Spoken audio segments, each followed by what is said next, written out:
is what it takes to be a champion. I bust my ass training. I swear to you, you can't find a person that worked harder than I did because I was scared. I was scared of Eddie Brown and Stanley Shakespeare, the receivers that played before me, saying I didn't carry that they gave me. They gave it to me as a champion. It was my responsibility to make it and keep it that way. And I wouldn't stand in front of them as a man, and I handed them, after they handed me something, I handed them back nothing. What does it take to win that championship that you guys are talking about? Do you know what it takes? I've won quite a few. As a matter of fact, I've won one on every level. On every level. I'll tell you what it takes. It takes men. It takes real men, because it's going to take process before you get to the prize. It's fake. Jesus Christ. That was just about to get to the middle of a Tootsie Roll Tootsie Pop. Michael Irvin is delivering a speech at the U there. That was a very angry. It was angry. Passionate. What the hell that was. There's a microphone literally right there. The thing that, yeah. Oh, I didn't know we were rolling. All right. Yeah, Michael Irvin kicked it off. That was Michael Irvin, by the way, speaking to the Miami Hurricanes team. I think years ago. That was the throwback. I don't know how long ago, but I don't know the last time Miami won a championship, so I'm not sure if it worked. But they should have listened. They should have listened, because it's going to take the process to get to the prize. Viva Lazito's in here. That's awesome to have. Oh, shit. Zito, how are you, buddy? Oh, doing amazing. I think my mic's off. Is it off? No, it's on. Oh, I can't hear myself. This is weird. He sits down on this side of the glass, has no idea what's going on. Why don't you plug in your headphones? Oh, that's way better. Wow. You're an amazing human. I want to come over and smack you in the mouth. What happened? You just didn't have the volume on. Yeah, it was really low. Vibert likes it low, huh? It's a low rider. You're sitting in Vibert's seat right now. Is that Vibert likes it low? Yeah, I'm going to put it back low when I'm done. Wow, good. Lee thinks I had it. Consideration. Because I ain't going to return what they handed to me. That's a great speech. I don't know if anybody gives a fuck about college football anymore enough like that. Like that U run, the way those guys acted, like that was really like a fraternity. Like you got to show up for the U. Like if you put on the green, orange, and white, and you representing Miami, you better fucking ball. That's kind of how it all started. And then they got a bunch of NCAA sanctions against them, and it all changed. I was saying, are you saying the players or the fans caring? Players, fans don't give a fuck, right? About what? College football? The Miami fans. About Miami football? Yeah. I think they do. I don't think unless it's a primetime game, I don't think I've seen that place filled ever. Miami people got shit to do. Yeah, Florida doesn't really show up a lot. Back in the day, though, when the U was really doing it, I used to love that. So much swagger. The wars against Florida State. There was one time, right, when Florida State played Miami where there was like 17 pros or like 17 first rounders playing on the field. And The Rock was there too, right? Yep. He did attend there. Would he back up Warren Sapp? No, I think he played, didn't he? I think he played. Yeah, he played. He was at the end. And then he went to Canada. And then he had, what, $7 after he got cut from Canada, had a lunch with Jim Ross and told him that he was going to be the guy. $7 production.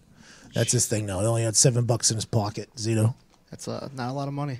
That's $7. Shared an apartment with like 4 other guys in the CFL. Slept on a mattress he found by the dumpster. They never had hot water because the hot water tank was small. Yep.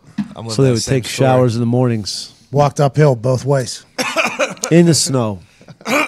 Literally. Now look at him. He's everywhere. I've been everywhere, man. A new house showed up in my email this week. There's a real estate guy. Beachfront property? Yeah, there's a real estate guy who's got my attention down there in the Keys, down in Florida. You tell him you're going to wait a little bit? I told him he thinks that I can buy it tomorrow if I have to. So he's really working and grinding hard. I think he showed up at people's houses asking them if they just would like to sell their house to me. There's things showing up in my email. They're like, just came on the market tomorrow. So it's not for sale yet. Yeah, I want some privacy. Yep. I want to be able to look out my living room, like TV here. I want to be able to look out my living room and just see like a beach, and then nothing. That's the only pros and cons. I would love to play soccer on the beach. No, that's terrible. That's the tough part about the Keys is there's not a lot of beach. My friend Ralph Macchio used to love to play soccer on the beach. Isn't it more of like... Who's that? Ralph Macchio. The Karate Kid? Yeah. Sweep the leg, John. You know how tiring that is? Oh, so tiring. But it's so good for you. Zito, you look like a guy that enjoys things that are so good for you. Portillo's. Honey buns. On a scale of 1 to 10, how much you love honey buns? I actually hate the honey buns. Don't. Really? All right. I hate sweets. You got to put glaze on it, though. It's got to be the glazed honey bun. So you put that in the goddamn microwave for 13 seconds, and then you just go ahead and have a great high night. What was that, Zito? I hate sweets. Yesterday, Diggs told him he looks like a guy that gets kidney stones. I still have no idea what that meant. Ty's had like 8 I was of them. gonna He's say, never said it to him. I take offense to that. That's because Ty has circulitis or whatever it is. What is it? Costochondritis. Red Bullinitis. Close. It was close. It all revolves around like eating shitty shit, right? Yeah, part of it's hereditary too. Just putting bad things in your body probably doesn't help. Yeah, I mean that's a big part of it. What do? You just house Red Bulls. Yeah, a lot of energy drinks, a lot of processed fast food. I go to KFC/Wendy's about 5 times a week. So good though. How do you sleep? Do you sleep well? Are you that new always bed? sick? Do you always feel sick? No, I mean I haven't felt sick in a while. Like when you were throwing up, like Yeah, last I mean week? I don't really have a.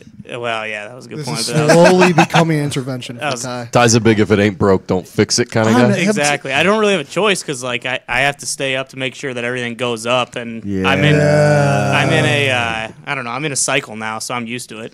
The thing about Ty is Ty's goal for himself has been to stop eating like an asshole forever, and it just somehow he only gets worse. Somehow he only gets worse. The only way it could happen is if somebody at the house you guys started doing some sort of rotation on cooking, and then there's just a fund of money that goes in each week for the grocery store. those fucking tacos you whipped together, Awesome. were so good, very good, so good. Now, granted, a little Maybe we'd have a friend who was like some type of cook or chef or something that like would help us out. like a baker or Yeah.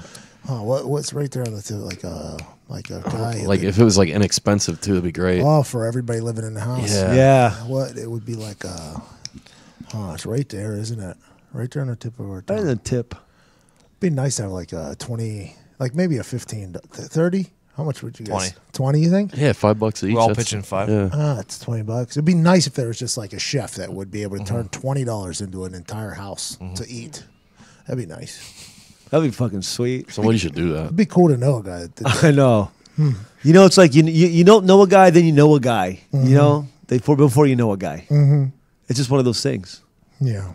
You know what I'm talking about, right, Zito? Oh, I know. You're all in, huh, Zito, how's that 5K for 5K coming along? It's going good. So originally I lost 6 pounds, but I gained back 2 pounds after this weekend. That's good. That's good. You're -4. You're in the red. Yeah, but I consider it still positive weight. But Negative weight? no, like positive. Like It's positive that you're negative. Yeah. Okay, sure. I got you. So it's a positive expect, negative weight. Yeah. So Got it. basically, I was Are you positive? You're negative. when the running starts. What was that from? Whoa! It's got to be an STD That's commercial, right? yeah, that's been in my head for a long time. That's from your vacation in where the hell you went, Saint something. Oh, that yeah. that exotic island, and everyone had AIDS, Yeah, and it was me. HIV. Oh, the commercial. Oh yeah, it was on the Yeah, that's what it TV. was. Are you positive? You're negative. Yeah, because everybody had fucking AIDS. Everybody there had AIDS. I'll tell you what, that was a weird moment in my life when you're watching the local news and it's just talking about you're probably HIV positive, aren't you? Yeah, you are. And I'm like, well, wait a minute. Hold up. Am I? I don't know. Is that just in the air around here? What are we doing? It's a true cautionary tale not to have sex when you go on exotic vacations. For sure. Because are you positive? They're negative. negative. So that commercial is more for the tourists than the actual people. No, No. no. It was a local commercial. It was the island commercial. I always watch local news. Anywhere I go, I watch local news. Big local news guy. Oh, I love it. Just because you learn so much about the city just so quickly. Question for you. Yeah, buddy. So, like those islands, they got local news? Mm-hmm. They got local news channels? Mm-hmm. Okay. It looks like a high school production. And you can tell like they're very famous around the island. Is it the same type of news where it's only bad news? No. More positive, upbeat? No. Singers, a lot of a lot of talent. They showcase a lot of talent in the local news. Do they anchor it at like a beachside bar with a That'd be bamboo awesome. desk? I've never seen a bamboo desk. It's very much like a high school production, just like our high school. Your high school. You were a part of high school TV. TV class president. See, I was not. I never took that class. Not a big deal. But it was very much like what you guys would churn out. We should make commercials for them. I really like that I believe it's the Hispanic community. They're weather girls. are always very great looking. That's Telemundo TV. Telemundo's right? real big on it. There's still Telemundo. Is it on in every city? Telemundo? I think so. Because there's some cities you go, like New York. You go to New York, you can get lost in like 40 straight channels that are not English. Because it's on in every hotel, so it's definitely in every city. Telemundo. 95, 29, Telemundo. You'd be a fucking phenomenal anchor. Todas man. personas aquí. They are always happy. Always. The foreign language speaking is aside from the Russian Times. Excuse me? What? I watch them too. RT. Go ahead and check them out every once in a while. What? It's the Russian. It's like Is Russian that a newspaper TV. or like CNN? It's a Russian propaganda news channel. It's pretty hilarious. Why you watching? AQ Shipley's FaceTiming me. Hey, I'm in the podcast. What do you got? I got nothing, man. I was just calling to see how the WWE thing went. You know what? Great Good segue. transition Good by you, segue. AQ. Things went well, man. It was a lot of fun. Dream come true. I hopped up on the ring there, did a little damage, met everybody, shook some hands, made sure it was a fair and Chair? I wanted a fair and clean fight. AQ. That's everybody knows me. Fair and square, Pat. I love it. Did you enjoy it? I loved the little clip that I saw. I mean, it looked amazing. You see a little Brock Lesnar jump, cuz? It was pretty athletic. I don't think I could do that. I would hit my face. You just had surgery though on your grundle. How you feeling? I'm a month in, man. I feel great. Ran 1,000 yards worth of striders today. Felt good. 1,000 fucking why? What are you doing? I don't know. It's only 10 hundreds. Come on, do the math. Yeah, that's way too far is what it is. That's only way too far. It's the off season. You're trying to stay in shape. You got that baby coming. Your whole world's upside down. Got a new coach, man. Got to impress. Yeah, you can't be Michelin man with this guy. You got to be in shape. Oh, gotta get the weight off. Can't just be dropping a quick 9 pounds on a Thursday night before weigh-in. Yeah. No more sodium diclomate or whatever I used to drink. Hey, Yeah. will you ask them if they're going to play with a quarterback this year or not? Yeah, do you have any inside information on who you guys are going to be a quarterback? Kirk Cousins is in our top 4. So Fitzgerald was out taking him out to lunch and shit. Were you there for that? I know, I love it. I love what Larry's doing. Has Larry ever taken you out for anything, or is he just Golf a couple times. That's about it. Is he a good golfer? He's a sandbagger. I saw him play with Tiger this weekend or last weekend. He did play with Tiger this weekend. Must be nice. This guy's on top of the world. Must he be played nice. with Tiger on Saturday morning. Then he went to the Oklahoma City Thunder Suns game that night, and then went to the Duke game the next day or something like that. Yeah, there's levels to this shit. 'Cause you two are both on the same team in the same city, the same goals, and your life and his life are just a bit different. Whole different world, man. Whole different world. When's your baby coming?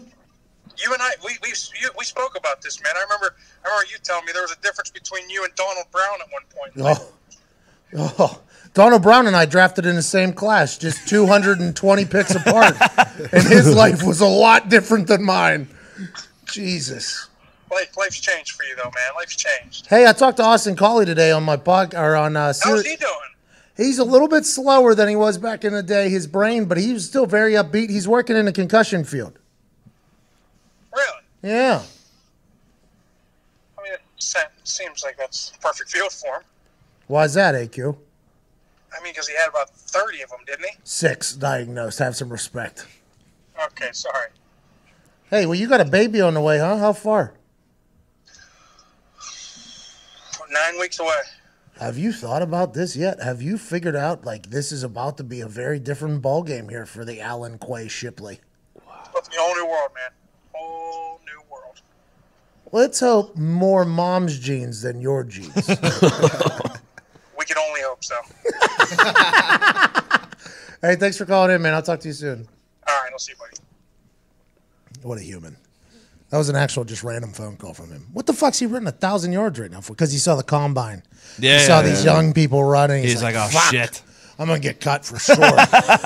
Is that a scary thing as a pro player? when you see all these like people like in the combine. Yeah, because Grigson said it to me, but it's real. He's like, I did not draft you. There's no loyalty between us. Like, that is a true thing in the NFL. It's like the new GM has no loyalty to anybody on that team. It is his guys, his way or the highway. That's the way it goes. They have the same GM, but it's a new coach, so it's still the same type of thing. You got to prove your worth. You know what I mean? Yeah, but you were good enough. Like, you didn't worry, did you? No, absolutely. Yeah. And I let him know that too. Like, what, you're going to cut me? Is that what you just said? That's a hilarious joke. I cut you. How about that? But I assume for someone whose AQ has been in the league a long time, Yep. and he's been cut a few times, that it definitely creeps into his mind. For sure. He's been cut like 11 times or something like that. He's had 11 transactions in the NFL, which is just absolutely absurd. I wish Michael Irvin would go give him a motivational. You guys have heard me talk about movement. You know those 2 college dropouts that started their own watch company? Yeah. This company has grown like crazy. They're crazy, Pat. I thought you were going to go with a Spanish telemundo, like loco. Like, you know. Movement watches. Está bien. Solamente $100. This company has grown like loco, and now with almost 2 million watches sold in 160 plus countries. I didn't even know there was that many. How many countries are there? 194. Is it really? Right, roughly. Well, 160 plus countries, and there's been 2 million sold. They continue to revolutionize fashion on a belief that style shouldn't break the bank. I don't know if you have checked the site out lately, but they have doubled the number of watch styles, and they are still expanding. Wow. Still growing. They can't stop. Movement has come far from being the crowdfunded kids working out of a living room. In the past year, they've not only introduced a ton of new watch collections for both men and women, but also expanded to sunglasses and fashion-forward bracelets for her. The sunglasses are dope. Now, granted, I haven't done the bracelets for her yet. It's probably going to be a great gift for my lady Sam. Everybody knows that I love giving great gifts. The sunglasses, though, are... Now, I wasn't a big watch guy. Never was. Have a phone. I'm going to go ahead and look at my phone, check time on my phone. But then Movement came in. They gave us a watch. They're like, Pat, we want you to get on board with us. We know you're not a watch guy, but we want you to know we are changing the watch game. It's no longer an absolutely ridiculously priced piece that doesn't look good. This is a good-looking watch at a good price for you. And I was like, thank you, Movement. So I started rocking watches. Everybody's seen me do it. Dixie's been wearing Movement watches for a long time. And now they moved into the sunglass game, cuz? Man. Good sunglasses, too. Well, if you got a big sniffer like me, sunglasses are a big part of the whole operation. You know what I mean? Yeah. Yeah, go ahead. I mean, you gotta fight that sun off in style, Pat. For sure. Because you're shading the sun. Because you don't want to hold your arm up over your eyes and you're gonna get too much sun in your new Movement watch. Yeah, you're right. Yeah, it's going to be faded. You're right. You're right. Because when I hold up my wrist, it's like, hey, look at the watch. I don't want to be blocking the sun. Yeah. Movement watches are all about looking good and keeping it simple. Movement watches don't tell you how many steps you've taken or blow your wrist up with text messages. Annoying. It tells time and it looks damn good doing it. Movement watches start at just $95 at a department store. A watch like that is going to cost you $400 to $500. Wow. Movement figured out that by selling online, they were able to cut out the middleman and retail markup, providing the best possible price.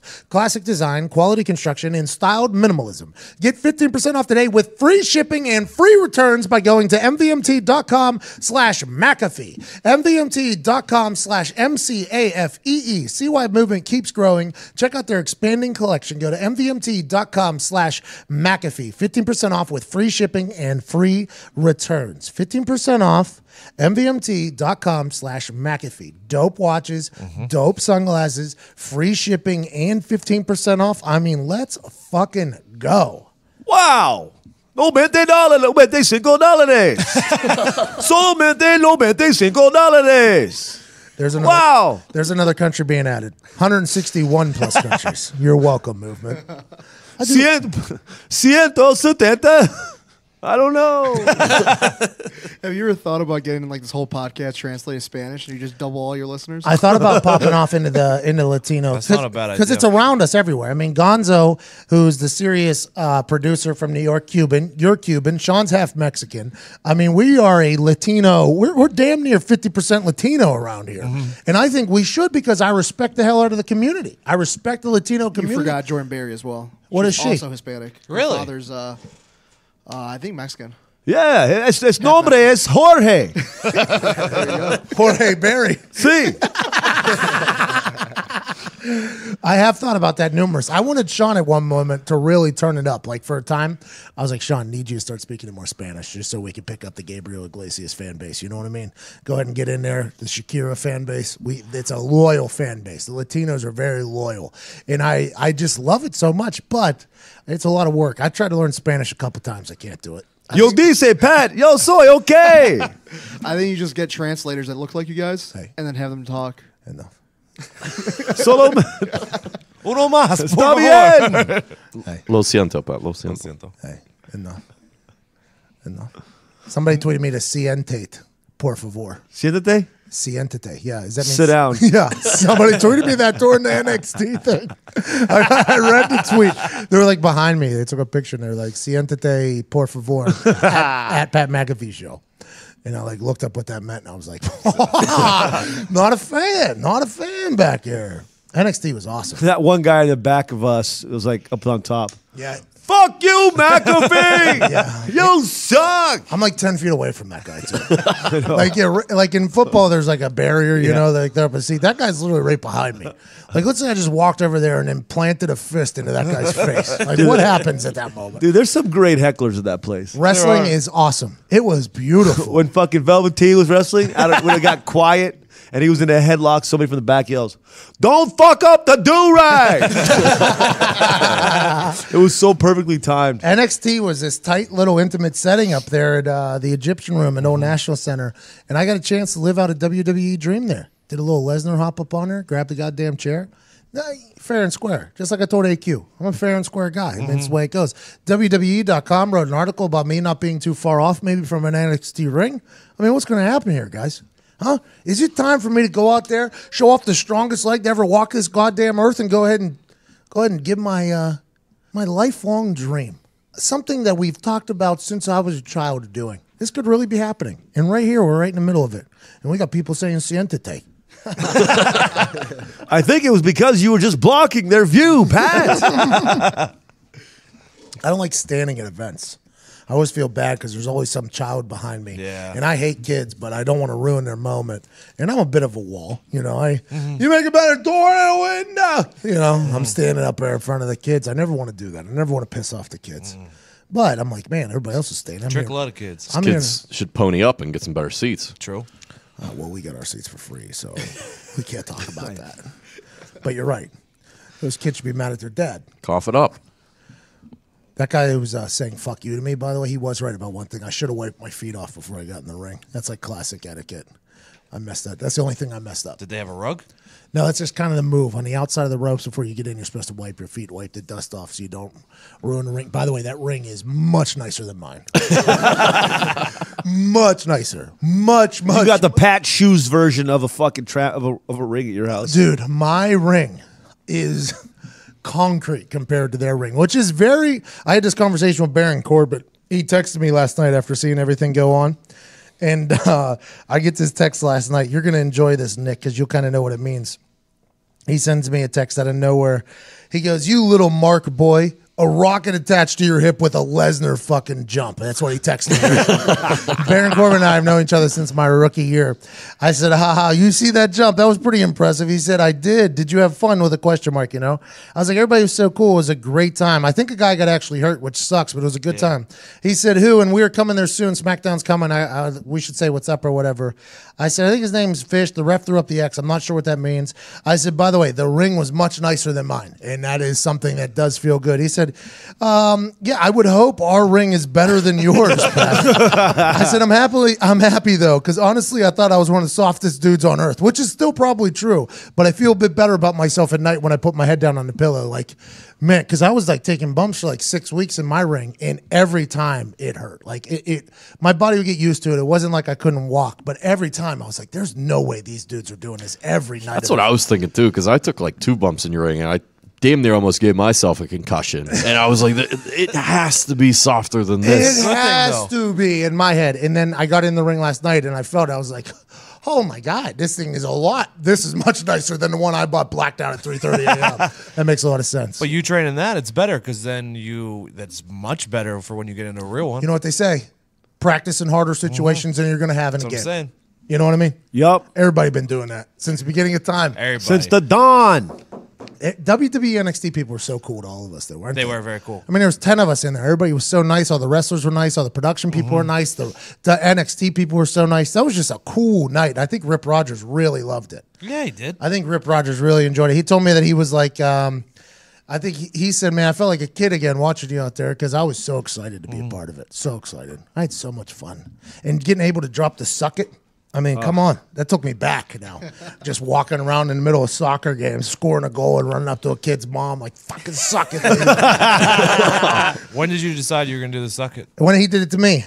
Oh, I didn't see that happen. Yeah, Adam Cole did it to me in the middle of the match. So the thought was they're going to have a match. I was going to be the in-ring announcer. No physicality, they told me, because they, for a good reason. I mean, they don't know that they know nothing about me. They're like, listen, this guy isn't going to come fuck anything up. Because it is a dangerous thing. After watching it that close, there's a lot of shit going on. 300-pound dude just flying around. Banging the fuck out of each other, dude. Just hitting the hell. That Lars dude did a flying headbutt. The guy from the first match? The big dude. Yeah. Did a flying headbutt from like what? Fucking 15 feet in the air. Hey, one dude fucking did a backflip off the middle rope. All those kicks looked like they were landing like flush too. Yeah. And these guys aren't at the main roster yet. They're still learning. Everybody's learning. The women are learning too. So I think there's a higher chance for missing at this level. You know what I mean? But it all looked like pretty painful stuff. And they basically completely understood. They're like, listen, nothing. Don't do any physicality. We appreciate you being here. In-ring announcer, do your thing, and then just let it happen, whatever happens, you know? And then getting a chance to help out Aleister Black, the Dutch Destroyer from Amsterdam, Holland, weighing in at 215 pounds. Aleister Black. I'm happy I could help him out. When I first get to the ring, they intro me. I get a chance to walk out. They have the Colts logo behind me. A couple people booing. Ring of Honor people who are diehard Adam Cole fans. It's like super wrestling marks. They were not a big fan of mine, but hey, we're all in the same boat. We're all wrestling fans. Who gives a shit? I get in there. It was very difficult not to just leap up onto the thing and then leap up over the ropes. You know what I mean? I just wanted to jump. I was like, let's save it for later. If I get involved at all, I'm going to do it. I still have yet to jump over the ropes in WWE, but I got that photo with the WWE microphone, and I got the moment of hopping up there. Just a dream come true, full on. Who knows what's going to happen next, by the way? It seems as if WWE was happy about the potential in the future. You got a little bit of an entrance, too. That had to be cool. Yeah. Was there music playing? I can't remember. It was just like the house music. Yeah, I asked them to play Black Betty. They're like, what's that music you like? I was like, I like whatever. Usually when I do like a show at this place, it's Black Betty. They're like, okay, we'll try to find something. And then Here's what you get.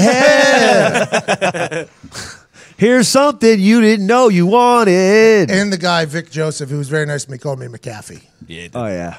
Which I was going to mention in my first sentence, but I didn't. But because he was so nice to me too. Everybody was so nice to me. It was just an awesome. I thought he was just ribbing you. No, maybe he was. Now, Von Lilas, who used to be a wrestler at OVW, who was a part of the training with Rip Rogers, he was with Rip. He knows all the wrestlers too. So all these wrestlers, small world. Everybody seems to know everybody. He's sitting next to me. He's like, now what happens if what you think's going to happen doesn't happen and something completely different happens just to mock you in front of your people? And I'm like, they won't do that. What are you talking about? He's like, I would do that if I was there.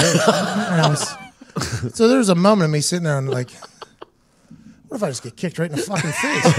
I was like, are you being serious or no? He's like, yeah, there's definitely that conversation happening right now. And I'm like, I don't think so. Because they told me, like, make sure that I no physicality, nothing like that. He's like, yeah, they're going to tell you that. And then they're just going to flip and just make you look like an idiot. Fucking And I hysterical. was like, bro, I'm like, what are you serious with that? He's like, yeah, for sure. They're thinking about it. You should figure out what you're going to do if that happens. So for like an entire match, I'm just sitting there watching, like, what if I get kicked in the fucking face? Like, what am I going to do?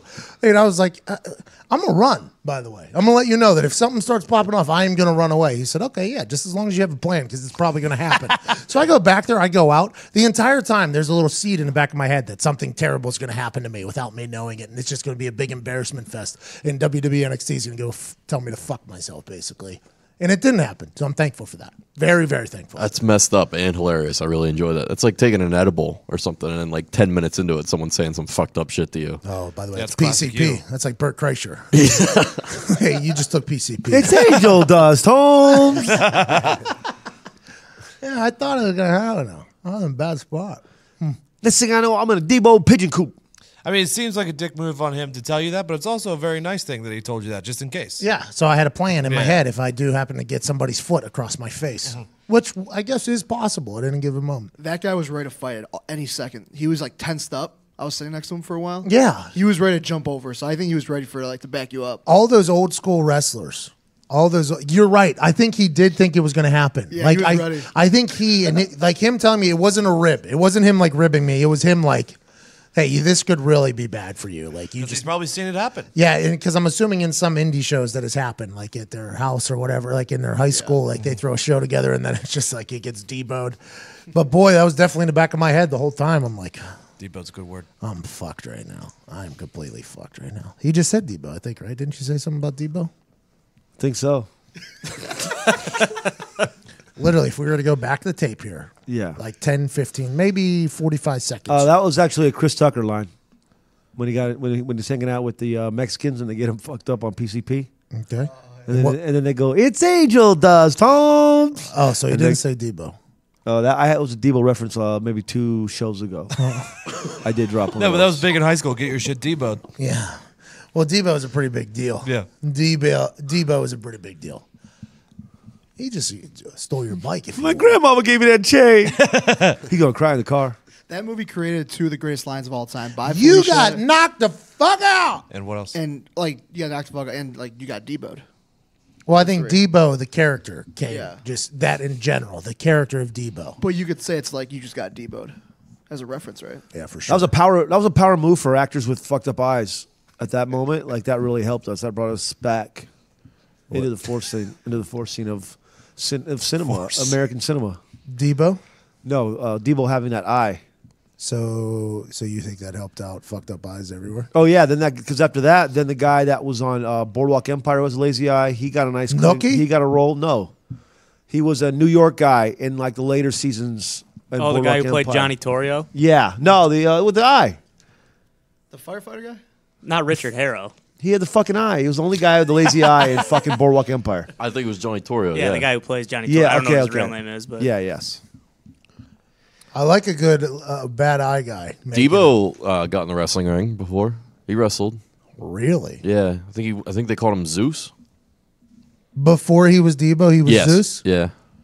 It's like that guy who was Titus. I think his name's Titus. He was Prince's bodyguard, and then he became a wrestler, and now he's on like Fox News late night. He's a guy with a bunch of tattoos. He's absurd. I think his name's Titus or Tyson or Tysus. I think Tyrus. Tyrus? Sorry, I was looking up Debo stuff. Tyrus, he's on the Fox News stuff. That's what you're talking about? Yeah. Yeah. Him. He was Prince's bodyguard or something. He's a monster. Monster of a man. Monster of a Matt Matreon was at that NXT event. Yep. I think if something was to happen to me, the human that might pop off was Matreon. What if Matreon just comes in there with his fucking kicks? Bang, bang, bang. his kids go fucking flying in, start stealing shoes from people get knocked out. He probably would have kicked me too for So making I'll him. take- God. He probably would have kicked me too for making him go in there. God damn it, I'll steal your shoes. I'm going to dedicate this whole episode to Friday quotes. Yep, 1989. Zeus and Randy Savage took on Hulk Hogan and Brutus the Barber Beefcake in a steel cage match. So Rip Rogers probably knows Debo pretty well. Probably. Good 'Cause chance. Him Very and good Randy chance. Savage, right, were roommates for 2 years. Was it 2 years? I took a shit. Rip Rogers doing his Macho Man Randy Savage impersonation is beautiful. Yeah, so maybe I'm a wrestler in a little bit. Rip Rogers is going to come in here and be like, oh, yeah, that motherfucker really stole chains. He really fucking stole my goddamn chain, the motherfucker. He stole my fucking chain. All right, motherfucker. Rip is a special dude, man. The best. Everybody talked to him at NXT. Everybody knew who he was. Everybody who knows him. Like, what you say was happening back there? Like I honestly felt like he fought in World War II or like Vietnam. Like people were walking up, just like, "Thank you for everything you've done in this industry." And it's like Business. we see him or in the business, yeah, and like we see him walk in here, and we're just like, "That's Rip." Like we don't think much of it, but Yeah. In the wrestling world, though. no, the he's- wrestling world is just he's on a pedestal. Football season may be over, but tackling your debt, that starts now. Let me tell you how my friends at Upstart can help. Your team made a bad trade a few years ago. They're still paying for it today. Just like you're still paying for all your high-interest credit card debt. Be better than your team and do something about it. If you think it's time to get your finances back on track, then trade up with an Upstart loan. Trade up. Now. All the way up. Keep trading till you're all the way up there traded. Tackle your dad. Upstart has changed the way we borrow money. Going beyond the traditional FICO score, Upstart offers personal loans, taking into account factors like job experience and education when determining your interest rate. Okay, you're not just a number, you're a situation. Upstart will look into everything to get you quick and easy. Upstart's personal loan rate check is free and takes just 2 minutes. Checking your rate has no effect to your credit score, and you can receive your money as soon as the very next business day upon approval. A personal loan for Upstart can be used for almost anything you want, from paying off credit cards to buying a new TV. The money is all yours. So maybe you got denied for a personal loan from the bank, or you were approved, but you got blindsided by your interest rate. It's time to skip the traditional loan process and check out our sponsor, Upstart. Upstart knows you're more than just a credit score. That's why they take into account factors that the banks and credit unions just don't when determining your credit worthiness, rewarding you for your job history and education in the form of a smarter interest rate. Just go online and take 2 minutes to find out your Upstart rate. 2 minutes, 120 seconds, Sean. That's all, Pat. Checking your rate is free and won't affect your credit. Plus, once you're approved, your loan will be funded on the very next business day. Need to pay off credit cards, pay off student loans, buy a TV, maybe a ping pong table, live a better life, you name it, and a personal loan from Upstart could be the funds you need to cross the goal line. Join over 100,000 individuals who have taken out an Upstart loan. Hurry to upstart.com/heartland to find out how low your Upstart rate is. Checking your rate only takes 2 minutes and won't affect your credit score. That's upstart.com/heartland.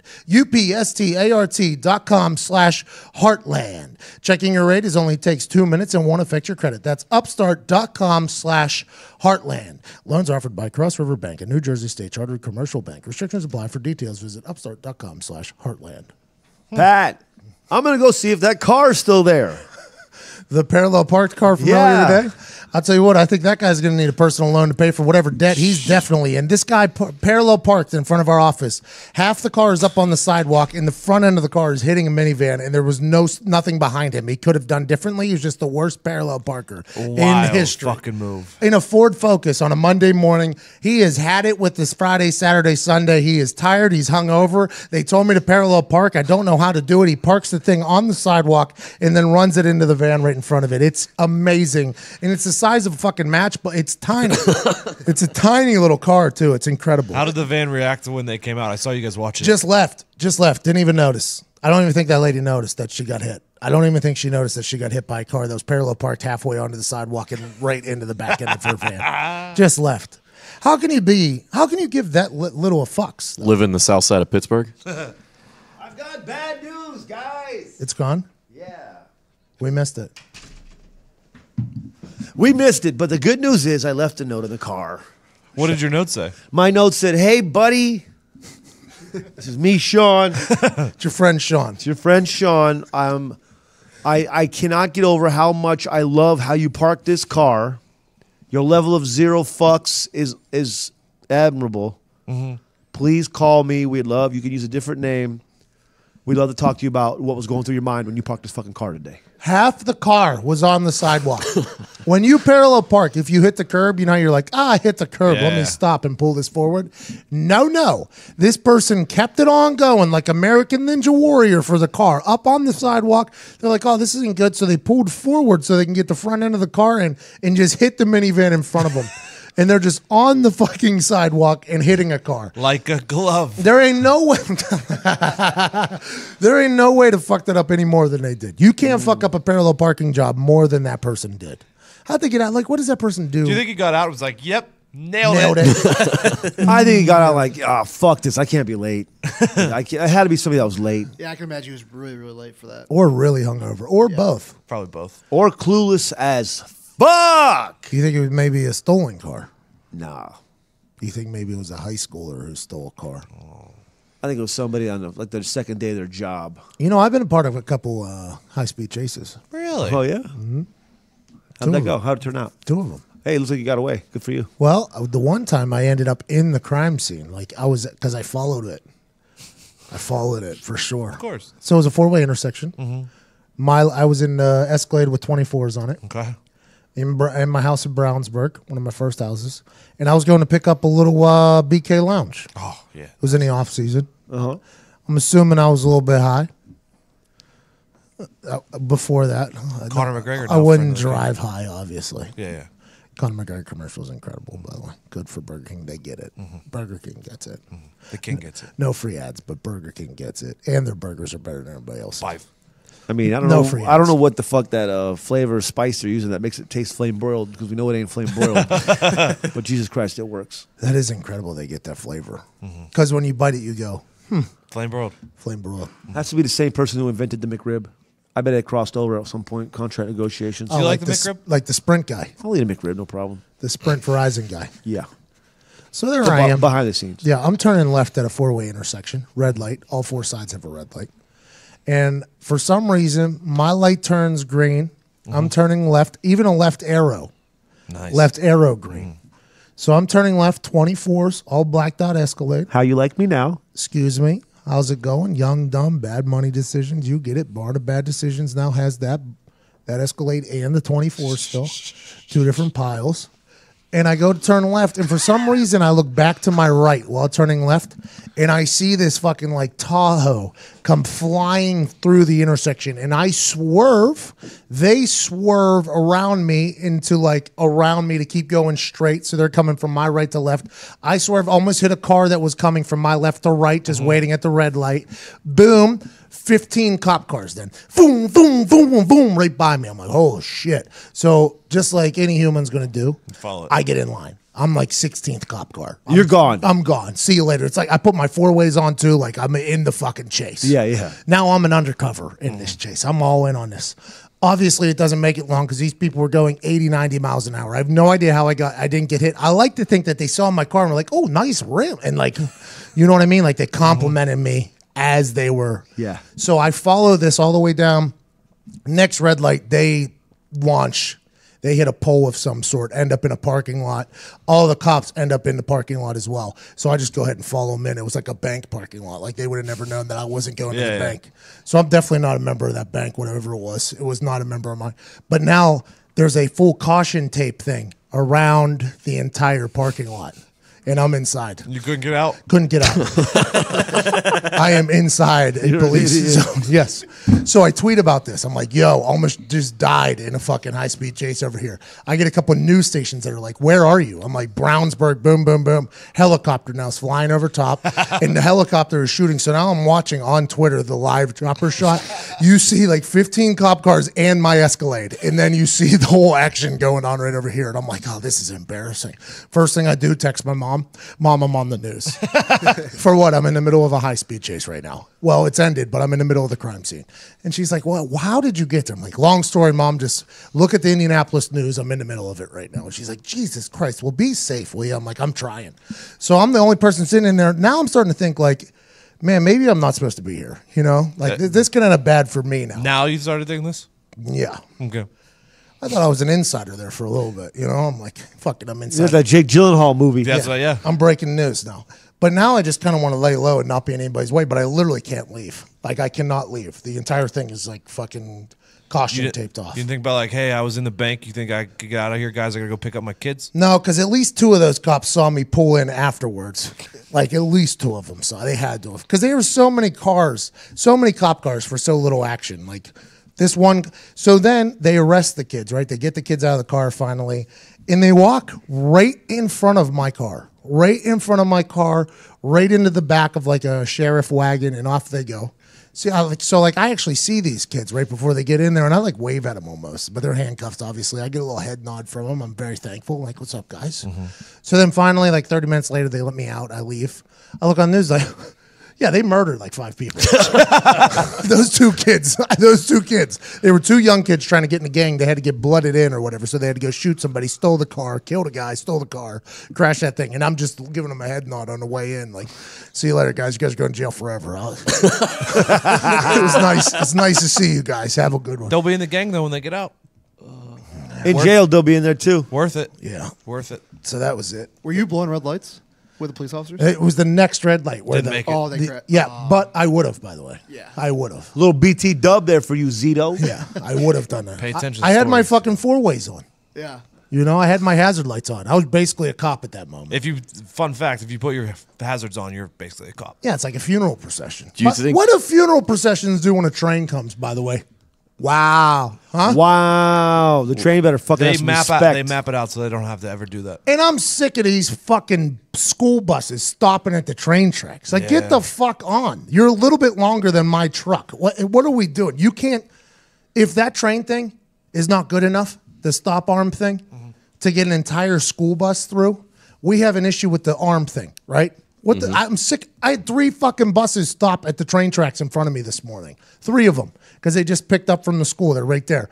Boom, boom, boom. It's right by the school. They were just leaving the school. All 3 of them had to stop, open the door, give a fake look, and then they're off. And then they're off. Sick of it. They need to get the school maintenance needs to get onto those buses and fucking fix those doors. Well, everybody knows they've been using the same doors for years. I just don't think you want to be the one bus driver that goes down in history that got hit by a train. You never want to get hit by a train. And there's no kids on these goddamn buses. Oh, well then no. I just watched them drop the kids off. Completely different story. You never know when a kid's hiding, though, on the bus. And why do we have a school zone speed limit? We have an issue with keeping kids in the school then. What do we think? They're just going to bust out and run across the street? Sometimes they do. I never go less than 65 in a school zone. There was always that one kid in your class. There was always that one kid in class that you know. I've never seen a kid in a school zone. There was always something little off with them. Okay, I got a really good one here for this. I got hit by a car in a fucking school. And it's been a school zone. It's like 2nd grade. There's always that one. My older cousin ran across the street, so I just was following her, so I just ran with her. Your boy got hit by a little fucking Isuzu rodeo tracker joint. So you're the reason for the school. I've been hit by a car twice as a kid. When I was a kid, I got hit by my scooter too in my neighborhood. Never would have guessed. Rolled up over the fucking hood. That guy stopped. The first guy said, "Peace out," which I respect that move because nothing happened long term. My eye was already lazy, so it's not like this came from getting hit by a car. Oh my god! Imagine if you conned your way to say you're lazy eyes from the car accident. Nice. I got a settlement check when I was 5. I dropped out for a few years and started fucking blowing bucks. I've had a real issue with this school zone speed limit thing for so long. Little did I know one of my closest friends is the reason for the fucking law. Unbelievable.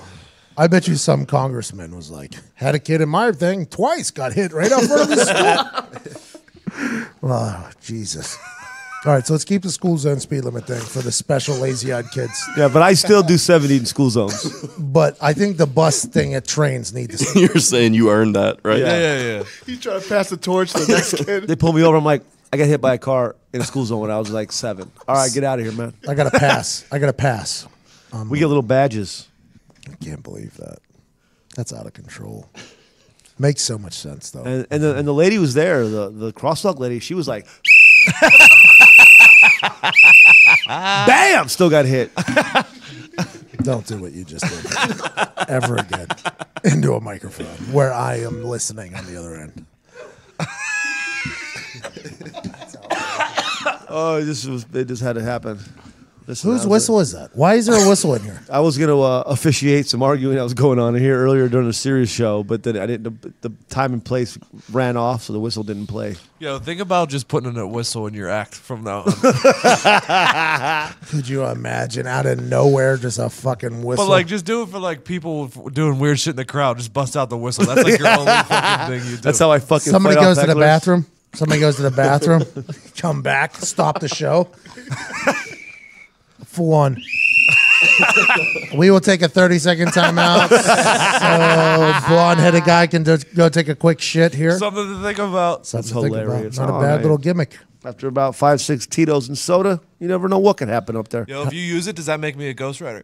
No, it's not a ghostwriter. It makes you a contributor. Ghostwriter would mean that nobody knows. Does that get me on IMDb? No. No. I'll just make sure not to use that because you just help punching it up. Okay, cool. Yeah, it's a team effort. Okay. Ghostwriter, though, means like you don't get credit. That means somebody hands you like this. You just, hey, here's your jokes. Sir. Hands you fucking pages of material. Hey, Fat Boy is the ghostwriter behind your favorite flows. Rick Ross. Is he still alive? Yeah, he's still alive, right? Yeah. He had an entire marketing ploy this weekend to go to ICU because he was so tired from fucking 2 strippers. Yep. It's an incredible move. He must have an album coming out soon. What a move, by the way. To fake your death, you take one of them pills that slows you down. Isn't that one of them things? No, it's blowfish poison. Yeah, and it like slows down your heart, right? Yeah. Everybody thinks you're dead. And then you can tell the story that you're just tired from fucking two strippers and make a whole rap song about And it. they got out of your house too, and they left. They for sure ran. These dudes are so smart. What's that guy, 69 or whatever? Huh? There's a reason Rick Ross is Rick Ross. What's that guy? 669? Tekashi 69, yeah. Yeah, him, 669. Mm-hmm. Him, he's just staging fights at LAX where nobody gets punched in the face, but it's a whole brawl. And then he's got an album dropping 2 days later, and Burt Kreischer's all in on the marketing of it on his fuck. Guys, I just saw a huge fight. Oh my God, that was the craziest thing ever. Guys, I think I just got set up. Oh my God, this guy is a genius. Marketing. That is good promotion, though. What do you got to fucking do? Like, who do you contact? Homeland Security? I mean, to fuck around at the airport like that? No, it was a fight outside at like the baggage. So somebody can run up on you outside and just punch somebody who isn't associated with anything. Like we could hire a Vibbert actor to stand out there and get punched in the face, and then we all just hug each other like a big group hugs each other. And then it was a group melee, and then blah, blah, blah, interviews, see you later, it's over. And then nobody presses charges? Yep, easy as that. Something to think about. Something to think about. Who's really take a punch? I already took some. I'm good. I can't take him. I can't take him either. I got a black eye, so. That conversation with Austin Coley was pretty nerve-wracking, huh? Did you get scared in that conversation, Diggs? No, I don't think about it yet. Talk to Austin Coley. There's sometimes though where my brain does some things like where I just like forget shit or I don't know what I'm doing. That's sometimes scary, but tell the truth. Tell the truth. Talked to Austin Coley this morning about concussions. It was a pretty good little convo. Got into a little bit of rhythm. It's something where I got a chance to become very good friends with him, and then watch him damn near die on a football field, and then now the bounce back. It's like it was very interesting. It was cool to chat with him. Storm and Mormon joined us on the phone earlier today. Hailing from the Bay Area, California, by way of BYU and Venezuela, wide receiver for the Indianapolis Colts, one-time NFL legend in the making that ended early, still an incredible human representing the Mormon race. Ladies and gentlemen, Austin Coley. What's up, bro? Quite the introduction, bro. Hey, thanks, bro. What are you doing? Where are you living? Are you in Utah or back in California? I'm in Utah, man. Now, listen, I don't want to judge Mormons, but do all of you just pack up and move to Utah at all times of your life? Pretty much.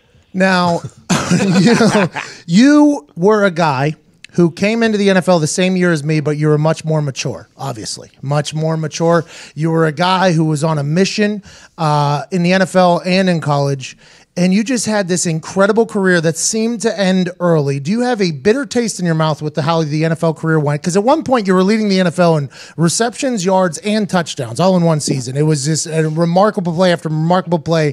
It got cut short a bit due to concussions and such. Do you have a bitter taste with the way your NFL career ended, or you look back on it and say, you know what, not bad for a white dude, a white Mormon from California?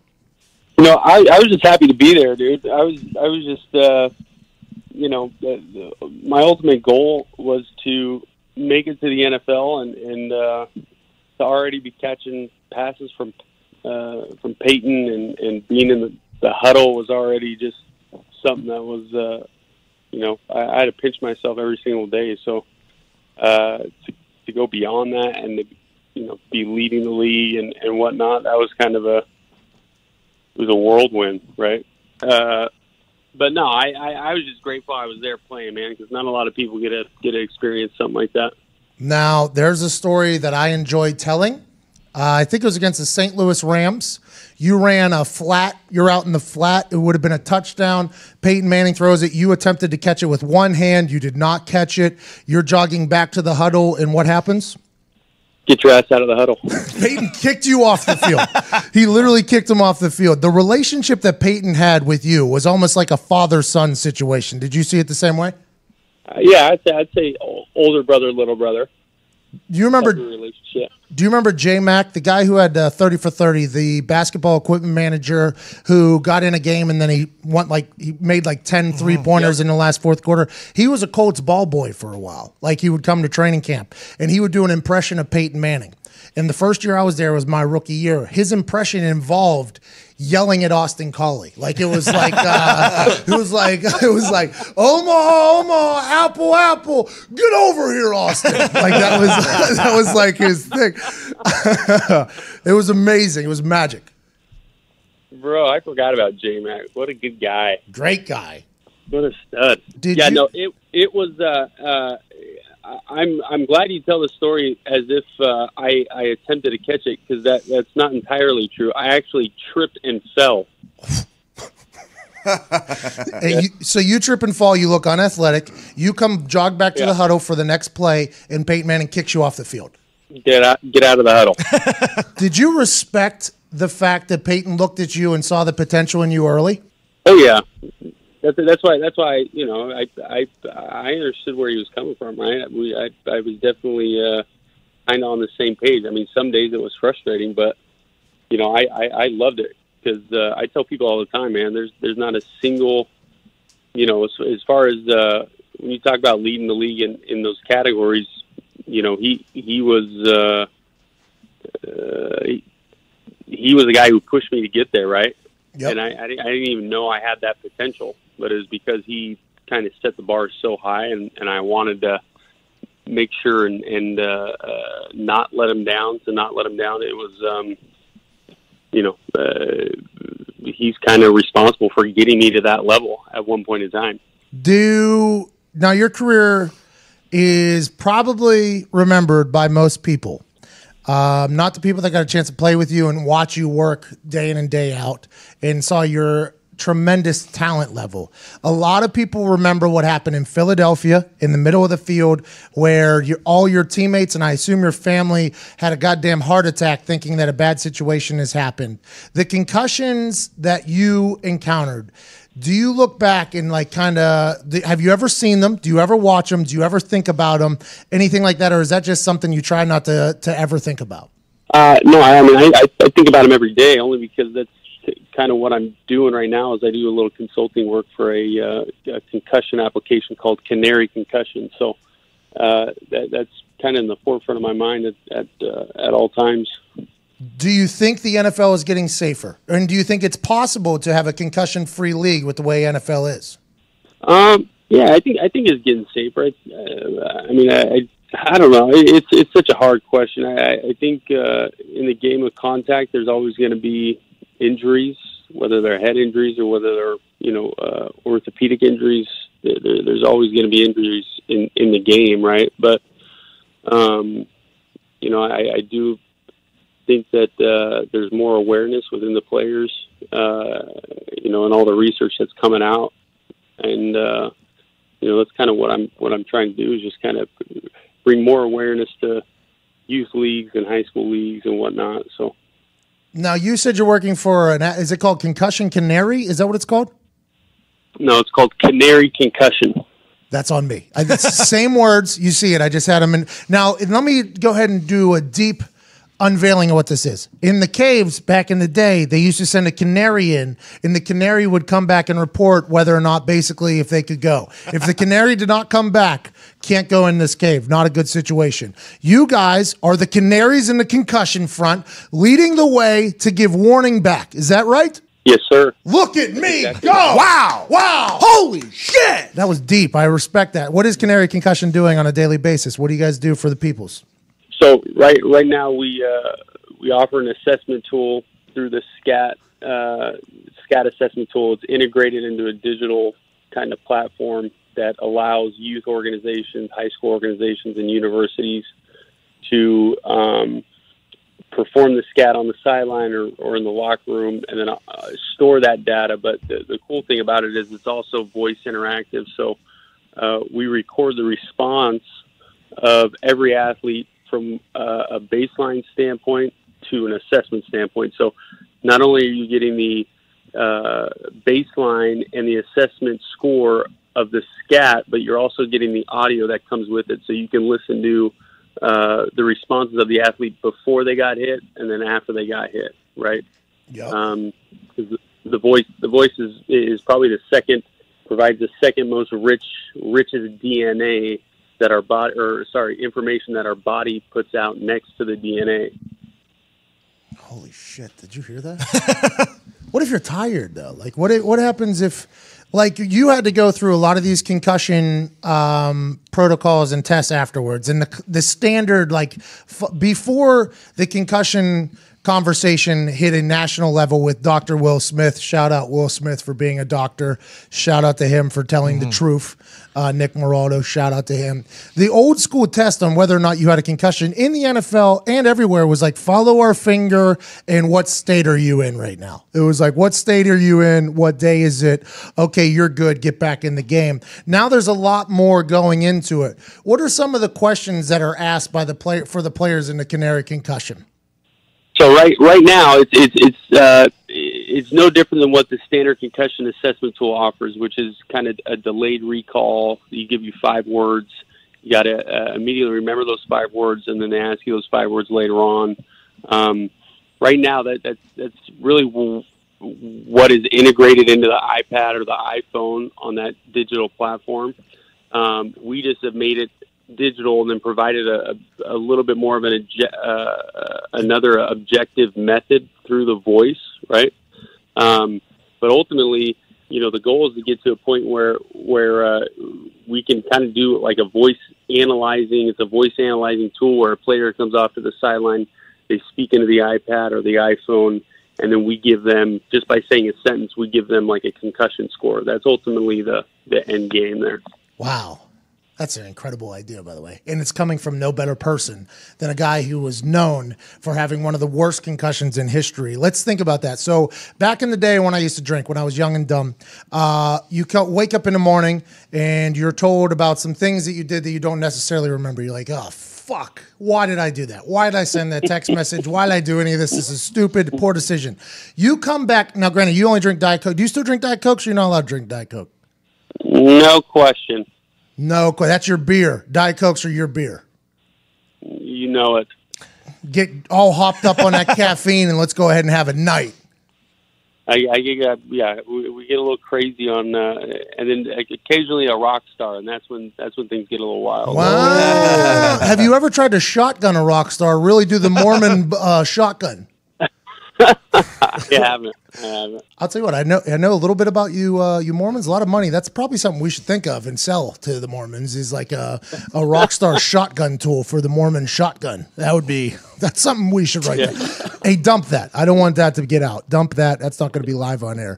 When you come back from one of those situations, like in Philadelphia, for instance, I'm not sure if you remember being in the stadium or not, but when you come back from that type of situation and an entire stadium is like fearful for you and you got doctors looking at you, is that just a moment of full panic, or is it like a fear of what could have potentially happened? Like, what is the reaction right after one of those hits that are just so scary, so scary? I don't know, dude. I didn't remember.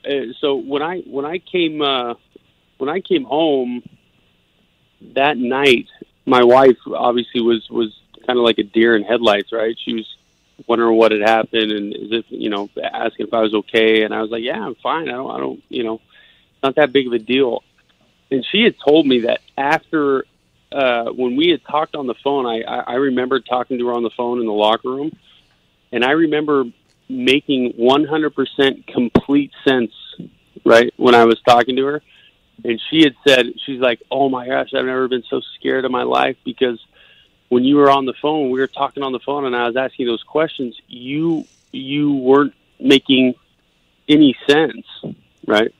Like zero. You were talking gibberish. But I look back on it, and still to this day, I'm convinced like I was making 100, like complete, wow, 100% complete sense. So your mind's fully jumbled at the time, talking to your wife back home, and you have 100% confidence that what you're saying is making sense, but somewhere from your brain and consciousness to your mouth, something isn't syncing up. Yeah, something's not clicking. That's when I kind of got it. I was like, oh man, that's is a little bit more serious than I thought. How many concussions do you think you've had? Probably 5 or 6. With all the new information coming out, yeah. what is considered a concussion. Yeah, probably 5 or 6. Do you take pills like brain pills? Are you allowed to take? Do you take those? Do you believe in those? Do you think those will help, or what do you do? Like Sudoku? Like how do you keep your mind? Because obviously now that you're in canary concussion, you understand the long term effects of everything. How do you keep your mind sharp, and how are you preparing for the future? So there's certain applications that I try to do. That one of them is called the Posit Science Brain HQ. And there's a list of exercises on there that I've been given by a neurologist or a neuropsychologist out of a clinic down here in Provo, Utah. That you try to do on like a daily basis, just kind of keep things sharp and as sharp as they can be. Right? Yeah, this is so. It's a wild thought because I'm very lucky Is that that free? Yeah, is it free or is that something that like is a business? Because our boy Diggs here played outside linebacker in college. I and had 6 diagnosed. Yeah, he throws his head into a lot of things, and he also says things and doesn't remember saying them as well, just like you. Yeah. So, would you recommend it? Do you feel like it's doing a benefit, a service to your brain? How is the feeling about the future? Like you and your wife and 45 kids, like that type of thing. Like very confident. I don't know. I mean, it's there's things that kind of pop up that you're just like, oh, that's a little weird, right? Yep. That's a little different. But as of right now, I'm trying to stay active and trying to stay, like I said, kind of trying to stay mentally sharp and doing everything that I can so we can hopefully avoid an even worse situation down the road, right? Yeah, I respect that so much. Let's talk about some other things. I want to let you know I appreciate everything you just said, by the way. Very important topic of discussion in the world we're in right now in sports and everything. So I very much appreciate everything you just said there, Austin. Let's talk about something. You said, and this just goes to prove, because the last 15 minutes before you came on, I talked about you being a Mormon for what, 10 of them? Do you think? I talked Probably 10 or 11, 10 minutes. I probably talked. I had never met a Mormon before in my life, before meeting Austin Collie. And everybody, now that you know me, now that everybody's heard me talk, you could obviously imagine that I've had 4,000 questions for Austin, just about how does it, I got questions. I got a lot of questions. Daily. Remember when Mitt Romney was running for president the first time and we were doing a conditioning workout and I said, listen, if this guy's going to win president, I want to know what his beliefs are. You broke down the Mormon religion to me in like 30 minutes, as much as you could. And I remember walking out of there going, I wish more people would do that for the Mormons. I think they'd be better understood. Do you remember that day? I do remember that day. I gave you the full first discussion, bro, just right there while we were running tap gassers. By the way, I'm running with the wide receivers. I said that earlier. Yeah, that's little. So he wasn't running with the kickers. I was running with the wide receivers. Good for you. Yeah, thank you. Awesome. Thank you. Brock Lesnar box jump too. I'm pretty sure the Mormons do try to tell people. They go door to door trying to tell people. Is that you? Yeah. What is up with the? All right. So you went to Venezuela, am I right? No, I went to Buenos Aires, Argentina. You get it. South America. You went to South America. You were there for how long? 2 years. 2 years in South America, spreading the word of the Church of Jesus Christ Latter-day Saints, correct? Yes. Okay. Now tell me this again, because I'm assuming this is very common knowledge, but to me it was mind-blowing. You could not talk to your family except for a written letter on the weekends. Is that correct? Yeah, there's one day where you get a written letter from your family, and you get about an hour to write them back. And you were down in Buenos Aires, Argentina. Argentina. Buenos Aires. Don't cry for me, Argentina. Madonna sang They have a great that. hard rock down there too. Thank you, appreciate that. I can't wait to go down there. What was it like living in Argentina for 2 years, not being able to speak to anybody? How old were you? Was this after you played college football already? So I played a year and then left. Did you play good? So I was 19. What'd you say? Were you good that year? Yeah, I was a freshman All-American, bro. Put some respect on the name he just said. So you were really good at football, freshman All-American. Then you go on a mission trip the 2 years to Argentina, not allowed to talk to your family. You come back to BYU, play 1 year or 2 years, then come to the NFL. 2 years. 2 years, then you come back. That's why you were so much more mature than me. He was like 35. Did you train while you were down in Argentina for football? I didn't. Wow. What did you do? I I maybe exercised 5 times while I was down there. What does that mean? Like, you just did you get fat? Were you just a fat dude eating a bunch of Argentinian food down there, not working out at all? Dude, I weighed I think I came back weighing like 230. Wow. So then you get back in shape, and then after being a freshman All-American, how do you do after 2 years of doing shit, gaining, what, I assume 50, 40 pounds at that moment? Well, how did you come that year back? Good. I think I close to 1,000 yards. Jeez. I think. Just imagine just being able to go down to Argentina for 2 years in the middle of your college experience. Like that'd be for me. Obviously, I'm not more. That'd be a spring break for 2 years. I'd be so drunk down there. Come back and he just goes 1,000 yards. Imagine BYU on their side be like, oh fuck, we gotta wait 2 more years to get Austin back after that freshman season. That is so true. So I'll tell you something. Back when I was in college, right? Tim Tebow was obviously the guy, right? When I got back off my mission. There are all these 30 for 30 or ESPN specials on how Tim Tebow is the greatest man alive because he goes and no disrespect to Tim Tebow. It's great what he does and how much philanthropic work he does, right? Yep. But he's talking about, going 2 weeks, right? Or a few weeks or maybe 2 months down to some third world country where he helps and does missionary work himself and builds, which is awesome. Circumcisions as well. Mm-hmm. Sure, whatever. Yep. Okay. But then I would always get frustrated because I'm like, you have a whole team here, right? Where probably I'd say about 75 to 80% of the guys go 2 years and then come back, right, and play, right? Like BYU, I'm not the only guy, right? I mean, it's the majority of all the BYU players go in serve mission. Mm-hmm. That's right. So where do you guys always go to like random countries? Because I got old brother Jason and brother Mike showing up at my house 2 weeks ago on a bike. I brought them inside and I told them, sit down, let's have a conversation because I feel like I know a little bit about what you're about to talk about because I have a friend. You ever heard Austin Collie? They all go, yeah, absolutely. You're like a hero, obviously. The Tom Cruise Scientology, Austin Collie Mormons, as it should be. How do they choose where you're going? It's just that random, man. They pray about it, and the leaders of our church are the ones who kind of designate where you go. I think it's because you were so good your freshman year. Got to get this guy out of here. Don't know what's going to happen. Got to send him to Argentina. Feeling pretty good about himself. Got to do it. All right, Austin. No, my brother went to Brazil, and then my little brother went to Virginia, so it could be anywhere. What is Dylan up to? He's a graduate transfer right now, and he has 3. He has an offer from Wake Forest, from Vanderbilt, and from BYU, and he's about to make his decision here in the next month. Is he going to do the hat selection thing? I hate that.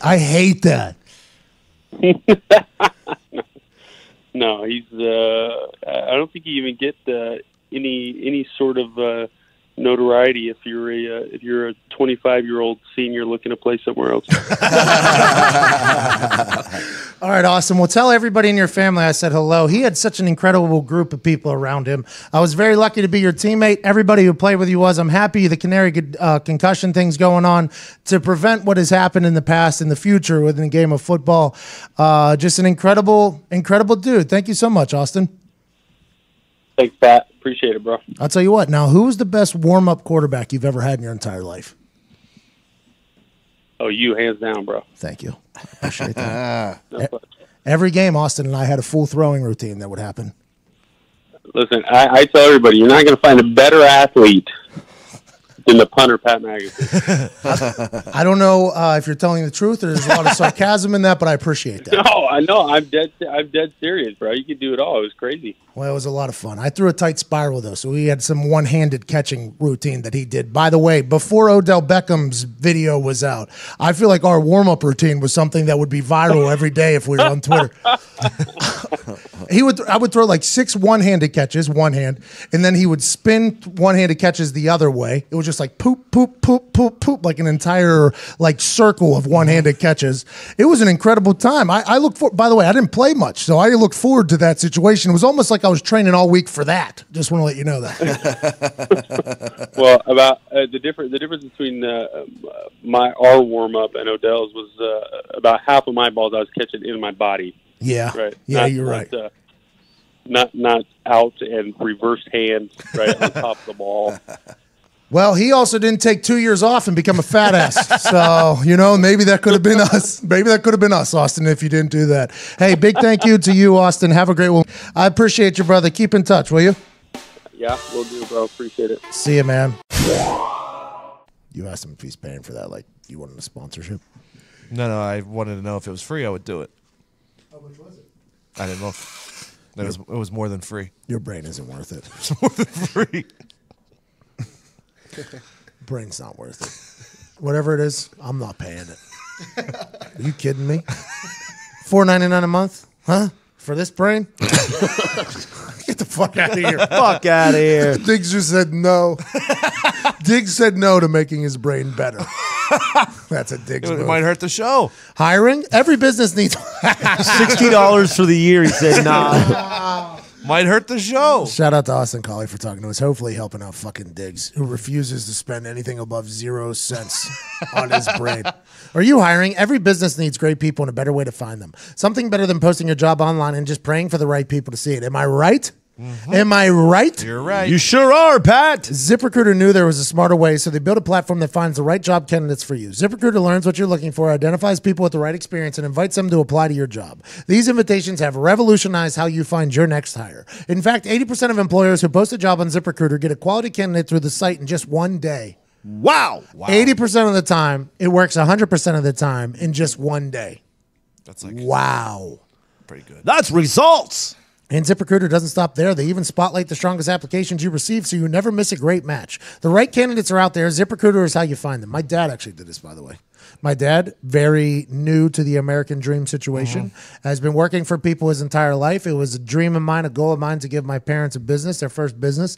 They now have McAfee Distribution, which does wood finishing and color matching and things like that in the wood industry, which is awesome. My dad's business is growing, by the way. No free ads. No free ads. McAfee Distribution, all your wood finishing needs right there, whatever you need. The business is growing and need to hire. I said, Dad, there's only one company to find the right quality candidate. ZipRecruiter.com was the place to go. Right now, my listeners can try ZipRecruiter for free. That's right, for free. You can get the perfect candidate for a job that you're looking to find or filled at ZipRecruiter for free. Go to ZipRecruiter.com/McAfee. That's ZipRecruiter.com/MCAFEE. ZipRecruiter.com/McAfee. ZipRecruiter.com/McAfee. ZipRecruiter, the smartest way to hire. My dad used it. He loved it. Got a great guy in there working. Also interviewed a lady, though, too. So it's not sexist there when I say great guy. I want to let that be known. It's like the Rooney Rule. Yeah, it was like the Rooney Rule. But ZipRecruiter helped out my dad, helped out my mom, and I'm very thankful for that. And I think they can help out everybody, too, by finding the... Listen, your job, your business is your dream. Your dream can only be built with people who are great quality individuals. And ZipRecruiter will help you find those people. They'll help match those people. And they're doing it right now for free. ZipRecruiter.com/McAfee. ZipRecruiter.com. 80% of the time, it works 100% of the time in 24 hours or less. Recruiter.com/McAfee. Respected that. That was a good zip. Got a chance to chat with Mike Florio when he was in town for the Combine. The guy has a wealth of knowledge about the NFL. You're going to enjoy this conversation with a guy who's an Italian, so that kind of sucks, but a guy who knows everything there is to know about the NFL and everything that surrounds the NFL. Just a wealth of knowledge and a really good guy from West Virginia. And the head of like the biggest football blog on earth, Mike Florio, ProFootballTalk.com. Is this his favorite song or something? I like this song. You know what this is? Yeah, love this song. You know what scene it's from? No. I know. It's from my dad and I's car ride. I know. Love a good piano situation. I love that. Great call, whoever pulled that one. That's after Tommy got whacked. Yes, it is. These fucking Italians. I can't handle it. I can't. Tommy thought he was getting made. He thought he was getting made. He walks in, they shoot him in the back of the head, and his mother couldn't even give him an open casket at his funeral. That voice that you're hearing right there is a man who has been maybe one of the most influential bloggers in the history of blogging, the internet. How about that? In the history of the internet, one of the most influential bloggers in the history of the internet, a guy who has affiliations with NBC. Everybody on earth reads his blog on a daily basis, including the people at the NFL. He just came from the credentialed area because he's a big J journalist on the inside mainstream media, came over to our little shanty over here to do an interview, and I'm so thankful, Mike Florio. This place... Thank you. Thank you. It's great to be here. This place is incredible. Thank you. Congratulations. It is great. I could get lost in here for like 3 days. Yeah, you could live here and we wouldn't know. If you were to live in one of these little corners, we would have no idea. Well, I heard they had to lock the front door because people were just wandering in and shooting basketball. Yes. Well, so we got a methadone clinic right across the street here. We're not in the best part of town. We were running a 3-on-3 homeless tournament. Well, you know, it's funny. They say we got Pat McAfee across the street. We're not in the best part of town. You were talking to the meth heads over there? Yeah. I respect and appreciate that. You come out to Indianapolis every year for the Combine, and it's just basically, this is the NFL spring break city almost. Is that right? Well, it's amazing because everybody's together, everybody's here, and I'm just thankful that I have to be up at 5 a.m. every day for my show because the drinking, unbelievable. I don't know how they function. It's binge drinking every night. Guys who are too old to be doing that stuff. Yeah, they're away from the wives. Yeah, and then I don't know when they have to get up the next day, but there's no way. I can't make it till 10 o'clock. Yep. Before I pass out of exhaustion and get ready for the next day. So it's amazing, and they go all week long. And I think they're working the whole time. They're either working or drinking or sleeping, and I don't think they're sleeping very much. Every single year, there's a public intox that happens from an NFL personnel representative here in the... Alleged? No, actually. Remember, it was a couple years ago, old buddy was pissing on himself in an alley, and they were like, we didn't want to give him a public intoxication because he works for the Rams, but we have to. I mean, this was an embarrassing situation. It's a beautiful thing. A lot of deals get done, though, for the NFL here in Indianapolis. A lot of things. What's the buzz around the streets, Mike Florio? What is the ear to the ground in the mainstream media world? What's happening? What isn't happening with the NFL right now? You know, it is amazing because you're not supposed to talk to any of the agents who represent the guys who are going to be free agents in 12 days. That's the biggest day of the offseason when teams can go out and sign veteran players. There's a 48-hour window where you're allowed to talk to them before March 14, but this is out of that window. But still, it's an open secret. They are gauging interest. Teams that are looking to upgrade, they're making it known to the agents of these guys, hey, we're going to be coming during that 48-hour window. And one guy, and it's amazing, I heard this today, actually Drew Rosenhaus said it on my show. He was there after you were. He represents Albert Wilson, a guy who's played for the Chiefs for the last 4 years. Not a big name, but it's a weak receiver market, and he's blown away by the interest that Albert Wilson's got. Like 10 teams are going to be after him by the time. And it could be agent bullshit. You never know. We can say that, right? Yeah. I heard you. Yeah. Yeah, by the way, very professional of you to drop a shit bomb on my show. Well, please don't do it on mine. Don't return the favor. I got an afternoon podcast. You can do it on there, but not on the FCC show. I respect that. But I don't think he's puffing because the one thing he'll admit, because agents do puff a lot, but the teams can see through it and they know. And if you're lying, then they're never going to believe anything you ever say. So I think he legitimately has 10 teams interested in Albert Wilson, and people are going to be like, who the hell's Albert Wilson? He's going to get paid a lot of money. Well, the thing that you say every year, which I respect and appreciate, you say every single year some team says something terrible about a player that they like in hopes that he slides down the draft board. Teams will say something good about a player that they hate, so he slides up the draft board. Everything right now is smoke and mirrors. There's so much of that happening. You do not believe Drew Rosenhaus is saying that, but that seems to be the common thread of Combine Week. Stories get leaked about players that are either completely fictitious and bullshit, which sucks for the player, and it's just either way. It's like the business side behind it is very interesting. And that's more for the draft players. For the free agents, it is what it is, and people are going to pay what they're going to pay. But for the draft players, well, you've got this process where one team at a time gets to go in and call dibs on a guy. That's where a lot of the bullshit comes from, because if you're a scout, if you're a GM, and you love a guy and you're picking at 15, you have a motivation to spread lies about him to get him to fall and be there at 15, and that happens. And the flip side of it is, if there's a guy that you hate and you're at 15, you're saying all this great stuff about him because you want some dumbass in front of you. Drake said. Exactly. According to you. And what do I care? He's not in the league anymore. He probably never will be again. Exactly. Fuck him in his ear. He's a rat. His whole family's rats. His mother was a rat. Y'all dig a hole? You think I didn't dig a hole before? How about a wing? Enough with the Italian. I can't handle it. But yeah, there's a lot of lies. Hey, gabagool. Yeah, okay. Paisano. Yeah, but it's as the draft gets closer and closer, the anonymous scout, whoever the hell that is, the anonymous scout is telling people in the media all sorts of stuff, and the people in the media feel compelled to go with it because it fills their quota for stories or tweets or whatever. And by the time the draft comes, nobody goes back and looks for all the bullshit news, like, oh, this guy said that about that guy and that wasn't true. People just move forward. So it's going to be a lot of noise for the next 2 months as it relates to the draft, and it's something to talk about until the draft comes. And then once the draft comes, everybody moves on and forgets about it. Do you think that's why I slid to 222? Absolutely. They were saying very, very bad things. Bad things. I'll never forget interviewing with a team at the Senior Bowl. I wasn't invited to the combine to the Senior Bowl though. And I had no idea that they all have FBI people like on the team, basically like retired FBI people who have access to everything. And the Miami Dolphins like coach asked me a couple questions. And then he was like, now I'm going to ask you a question that we already know the answer to. I want you to know that we already know the answer. Have you ever had any run-ins with the police while you were in Morgantown, West Virginia? By the way, we already know the answer.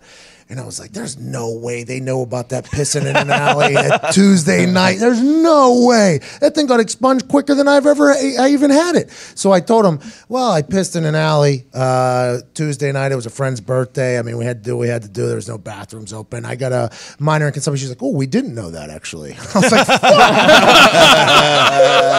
that was the test. That's the test. They tell you they know, so you feel like you have to fess up. Classic Reed interview technique. Yeah, he was an investigator for 21 years. I'm not going to ask you any questions I don't already know the answers to. Just keep that in mind before we get started. Yeah. That's all lies. Yeah, it's all lies. They do it on Dateline a lot, by the way, which is back tonight. Big news. What year did you get to Morgantown? 2005.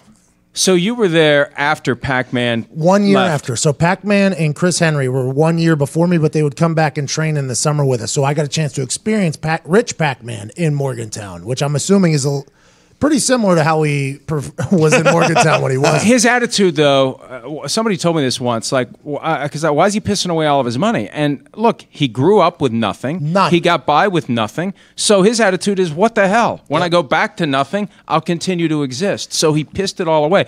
I had a very high-level scout tell me after those guys got drafted that based upon the work they did, it's amazing neither of those guys killed anyone in Morgantown. Well, they were putting in a real business plan on the ground there. They were moving. Which one of them whacked the guy with the pool cue? Is that Pac-Man? Yeah, well, I mean, allegedly. This is allegedly. Right. I mean, Pac-Man has turned his life around. Oh yeah, as if we want to be careful not to defame Pac-Man Jones. He's got a pristine reputation. Hey, he's a friend of mine, Florio. I like Pac-Man. Hey, Pac-Man's been on my show, and Pac-Man has never been. He's dropped the shit bomb. He's dropped the F bomb. He's said everything. And it's like we had to come back and apologize, but he's really turned his life around. Now he's had a couple of little blips recently, but he has, and it's amazing the guy's still playing. Of all the guys drafted in 2005, he'd have been the first one that I'd have said this guy's going to be out of the league before the rest of them. Yep, I agree. 2004, I believe. He was drafted 05. That was when I got there. You're right. So you got there in 05. Yeah, you were there after him. Yeah, you just did good math right there. That's all right. I saw you just do it. That's why that big brain of yours. You got a good brain. No, you were once a lawyer. Everybody knows that. Why were you lawyering and blogging at the same time from your mother's basement, or what were you? Yeah, I mean, 8 years I did both. And as the website grew... Pro Football Talk. Yeah, profootballtalk.com. As I was practicing law, and I was practicing on my own, if I'd have still been with a firm, I never would have been able to pull this off. Because when you're working in a firm, there's this work ethic, and you got to grind, and you got to work so many hours. So when I went and started my own practice, first of all, I didn't have a whole lot of work, so I could screw around with other things, and that's how I kind of tripped into this business as the law practice was growing. But then I just tried to split time between the two, and as the website grew, I started to be more selective on what cases I took on, and it kind of was an inverse balance, and it was more work on PFT, less work in the law, and the more I put into PFT, the more popular it was becoming, the bigger it was becoming. And you start feeding the beast, and then you get to a point where you can't stop, you can't slow down because people are knocking on the door, all hours of every day looking for new information. So once NBC came around in 2009, that's when they said, we don't want you to practice law anymore, and acted like that was a big deal. Like, I'm really going to have to consider that. You're going to have to sweeten the pot to get me to give up my other job. Were you a defense attorney? I started off my career with a big firm in Pittsburgh that did corporate work. And then when I went to West Virginia, it was the same idea, representing companies that had been sued. And after I figured out their whole playbook, I figured, screw it, I'm going to flip over to the other side and take care of the little guy. And did that for... Hero move, by the way. Damn. Yeah, it wasn't a hero move at the time. When you go from... Trust me, when you go from being a partner at a law firm with 150 lawyers... and you're starting to climb, you put in all the work and you're starting to climb and the paycheck's starting to go up, and then you say, I'm going to throw it all out. And, if my parents weren't already dead when I did that, they would have died again right after they killed me. Because you don't throw that bird in the hand away. But I just wasn't fulfilled, and I wanted to do things my own way. And if I'd never done that, I never would have done this. That was the gateway to trip into this. I want to let you know that I respect that move because I basically did the same thing. So yeah, just with a little less schooling, a lot less. Well, but still, and reading and all that. But shit. I mean, seriously, you could have continued to get paid a significant amount of money. What were you about to say? You're about to say another word there. A shitload of money. Oh wow! Look at him swearing on my show for multiple years into the future, and you threw it away. You gladly threw it away to do what you love, and yeah, I mean that's what life's all about. That's the American way. You carve your own path, you find your niche, and you do what you love. I appreciate you so much. We're going to hit a break real quick. Will you stick around another 15 minutes? I will. You're on your phone. Like, are you getting just constant heads up, like what's happening? Hey, by the way, old buddy's dick just flopped out in his weigh-in. Like, do you get those? That hasn't happened yet this year. Chris Jones had that happen 2 years ago. I was running the 40. Yeah, do you Out get came little Chris? Pretty large, Chris. But do you just get heads up? Is your phone always blowing up with information? Not always, but there are times where a lot of stuff goes on. But I'm not going to be like Schefter and sit here and act like I'm constantly getting texts and working my phone on the air. That's a load of shit. Pop, pop. That's a load of shit he just said. I'm like, Florio, Italian guy, which is probably the only real negative of this whole situation is that he brought Why don't you like Italians? Well, because prejudice against Italians. Well, you also brought your offspring. I'm assuming he's a fucking Italian. So now we got my wife polluted the bloodline. He's 75%. Well, I like what your wife did. No, I grew up around all Italians. Yeah. So, and in Indiana, there's no Italians. So I think the best way to give any Italian like pub is just for me to bash him. So like, why are there no Italians here? There's none. There's a couple. The Andretti's have come out here and won some races, but they don't call it home. There's not a lot of Italians out. You know why? Not a lot of rivers for you guys to move dead bodies. In West Virginia, there's a ton of them in West Virginia because when they came over, first of all, we got lured into the coal mines and the steel mills. Like, come over to America, we'll take care of you. And it's like, now go work 3,000 feet underground. But the soil, the terrain, the climate, it was exactly like the area in Italy they came from, so they gravitated toward West Virginia. I didn't know that. Yep. Well, is there? I may be making that up, but I think it has true. a chance of being true. I fact checked it. We're good. Yeah, I grew up around all Italians. Love the food, love the people. I mean, basically. Yeah, it sure sounds like it the way you talk about it. My God, you accuse us of killing Jesus. Not accused. That is not a legend. That is real. Now, granted, I don't know what killed him the second time, but the first time was definitely one of yous. No one knows the second time. It's actually an unsolved episode of First 48. Well, it should be on Dateline because it's been off for 3 weeks. Dateline. Without a trace. Gone. Yeah. Just disappeared. Like vanished into thin air, literally. Do you see that dude from the CDC? Time. That dude from the Yeah, gone. See ya. They still haven't found him? Yeah, we're screwed. Haven't found him. And the neighbor's note said, like, yeah, he told us basically, oh, shoot. He was like, they told us that he was going to disappear. It was like a weird situation. Wow. The real House of Cards stuff going on. Yeah. That's what happens with you mainstream people, though, you big-time people. You got House of Cards. You got a lot of powerful people making decisions. That's right. Many things happen that you'll never know about. Many things. Especially when there's Italians around. I mean, that's a factual statement for sure. Jesus had no idea. He's just walking down the street. He's like, I thought the Italians liked me. I think he had an idea. You think he knew? Yeah, I think he knew. Can't wait to celebrate Easter with you, Italians. The whole Last Supper thing kind of gave it away. Yeah, I love it. You guys do the best Easter, by the way. Like what, 72 fish or something? No, that's Christmas. That's Christmas. Got it. Let's get back to the sports talk. All right. It has to feel good, though, to be so well respected by everybody in the NFL. And I say that because whenever I've been through a couple regimes of coaches, okay, a couple. And I didn't have a terribly long career, but I had a lot of turnover. And everybody on their computer has Pro Football Talk. Every coach has Pro Football Talk. In the morning, Pro Football Talk is what they're checking. There's things that get sent out about Pro Football Talk, reported this, read this. You have become like such a well-respected man in the gigantic business of the NFL, which has so many people that are trying to break news and become the news outlet. It seems as if you're like the league's place to go to. Well, and it's been that way for years. I didn't believe it when they first told me. When people I got to know were like, everybody's reading this. I'm like, come on, it's not funny. Yeah. Oh no, they're all reading it. Trust me, it's up all the time. You go into Shanahan's office, Mike Shanahan, the elder, and it's up on his computer screen. And I don't think I was respected early on, because early on we kind of had a very loose renegade style. There was kind of a Wild West feel to it. The language was salty at times. We hate. I know, but back in 2001, 2002, everybody else was buttoned up. So I think they thought like I was a complete and total whack job. And once I got out and around, because I didn't go anywhere, I had somebody tell me very early on, don't go out and get to know these people, because if you get to know them, you're going to lose some of your edge. You're not going to be willing to say, this guy's stupid, this guy's dumb, this guy should be fired, this guy's an asshole. And so once they got to know me, they realized, well, this guy isn't crazy, and it makes it easy to get access. I mean, we had 25 different interviews with coaches and GMs this week, and we get cooperation from teams now, and I think just once I started getting out there, and they could, and you modify and soften your approach a little bit too. But a lot of people in the media hated me from day one. They still hate me now, because a lot of them, I made them work, because what would happen is I'd throw a rumor out there, and their editor would say, go chase this, and they'd be pissed off because they'd rather be watching, TV or something. Yeah, I'm serious. They complained that we were throwing stuff out there that forced them to go do work that they didn't want to do. Because you didn't have to. Now, you mocked the anonymous scout earlier, but Yes. in the blog days at the beginning, you talked about rumors. You didn't have to have super sources. Nowadays, it seems as if everybody could be wrong at any given time, and it just is. It's an interesting situation. The rules the blogs have versus mainstream media. Well, right, but I try to be right and I try to be accurate. And yeah, because that's your business. Right. And if you are regarded as just making shit up, no one's going to listen to anything you have to say. Diggs. That's and that guy. let me give you the example that came up. Super Bowl week. I'm up in Minneapolis. I start hearing steam that maybe Josh McDaniels isn't going to leave the Patriots for the Colts, and I hear a little thread here, and I'm going to. How's that start? One person texts you, or you overhear a conversation? I was at a dinner, and somebody said something to me, and I thought, okay, I'll continue to pay attention to that. And so as the week unfolds, and you see different people, and you're talking, and conversations come up, it's like a little thread here, a little thread there. They can't all be lying. And that's right, and it all starts to come together. And by Sunday, when we had our 5-hour pregame show on NBC, by the time I was on the air, all I knew was the Patriots had been told by Matt Patricia, the defensive coordinator, that he was leaving for the Lions. They knew he was gone.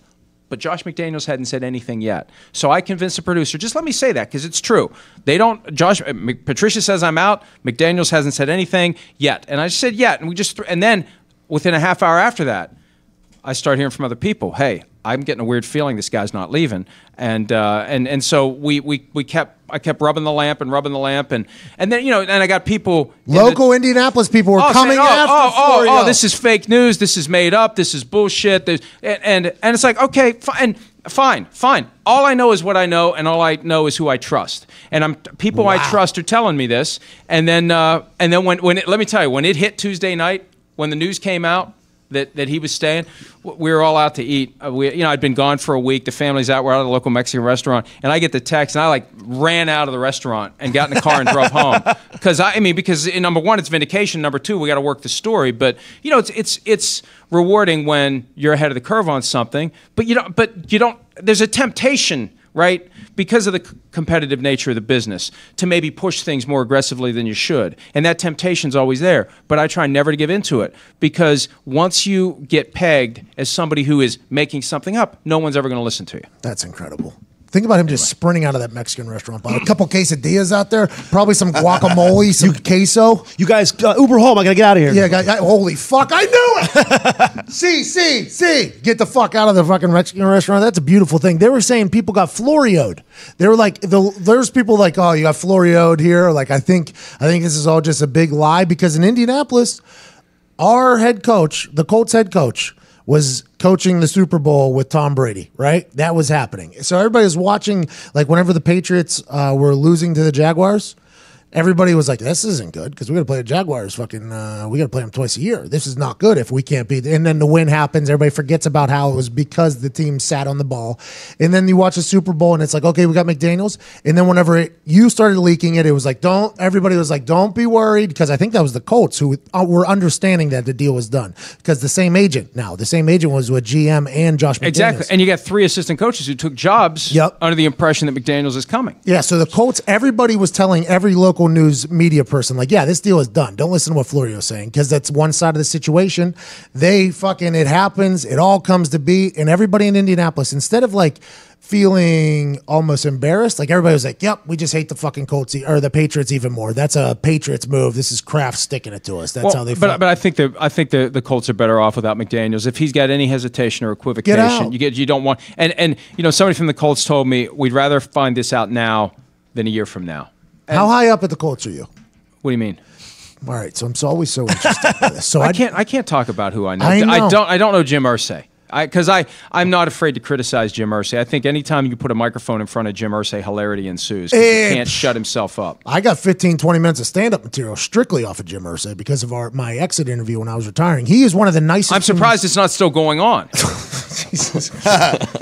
He is one of the nicest humans on earth. Deep thinker, deep speaker. It's an incredible situation. But we would have things in practice happen. Like things in practice where only 65 to 70 people would have seen it happen. I'd go back into the locker room. I was a slow guy. I'd go get a lift, some curls in, maybe if it was one of the years I was in shape. If not, I'm just going straight to my locker. Probably going to eat a protein bar or two, just not because I need it, just strictly to make my taste buds happy. I shower. I get back to my phone. I'm on Twitter. Somebody knows in very high up in a media organization what had just happened, where only 70 of us knew, and 70 people are basically under this with the understanding, like, yep, nobody's going to fucking talk about that. We can't talk about that. And some member of the media will have it. So I often wonder, the people who get this information. Now, granted, you said you look at a lot of news sites. You get your things like from very small news. Like you pick something up from the middle of Louisiana. But whenever these things happen, you guys have people in the building that are like giving you a heads up, probably for the good of both sides, I assume. Yeah, absolutely. I mean, look, there's a relationship there, and it's a relationship-driven business. And that's the problem that you can get into, because if you have a relationship with someone and then you're in a position where you're going to say something bad about that person or their team, it can create an issue. Yeah, because then you get a phone call saying, hey, I thought we were friends, and hey, if this is the way it's going to be, I just won't let you know the next time X is going to happen. And it's from my perspective, and it's kind of an inside baseball thing, but you can see all the connections and who's getting what from whom, and the audience doesn't care. Yeah, but we care. Yeah, you got any Steeler news? That you No, wanna hold drop on. us? I got one quick question. All right. Because you told me this news. What did I say? Do you ever wish you were covering other sports? What did J.R. Smith do? They threw soup Threw soup. On assistant coach. When stories like that come up, yeah, I wish I was. Okay. Other than that, I don't care. Other than that, I wouldn't cover any other sport, because the only sport I really care about is football. Although I do like hockey when it's playoff time. Like I got my Penguins gear on. I pay no attention to the Penguins until the playoffs, and then that's the only thing I care about. But it feels good when they win. It feels good when they win, but I don't care. In regular season, I don't care, because I figure they'll make it to the playoffs. I'll worry about it when they get to the playoffs. I am on the same side as you. Like, if they're on and I see a highlight that they won, which I think they were in a wild game last night with the Bruins. They got blown out. 8-4. I got okay, because my lady had to get the NBC app because NBC and our local affiliate were not talking to each other at the time. So we couldn't watch the Stanley Cup. So there was no Stanley Cup playoffs, and we downloaded the NBC app so we could watch it for 30 minutes for free on every device we had. So we didn't have to sign up, because there was only so games. And she just got a notification that was like wild game alert right now with the Bruins and Penguins, and I was like, oh yeah, what's going on? Not good, not good at all. But I'm the same way. I'll watch the playoffs for sure. And I was a Pens fan as a kid, so I like it.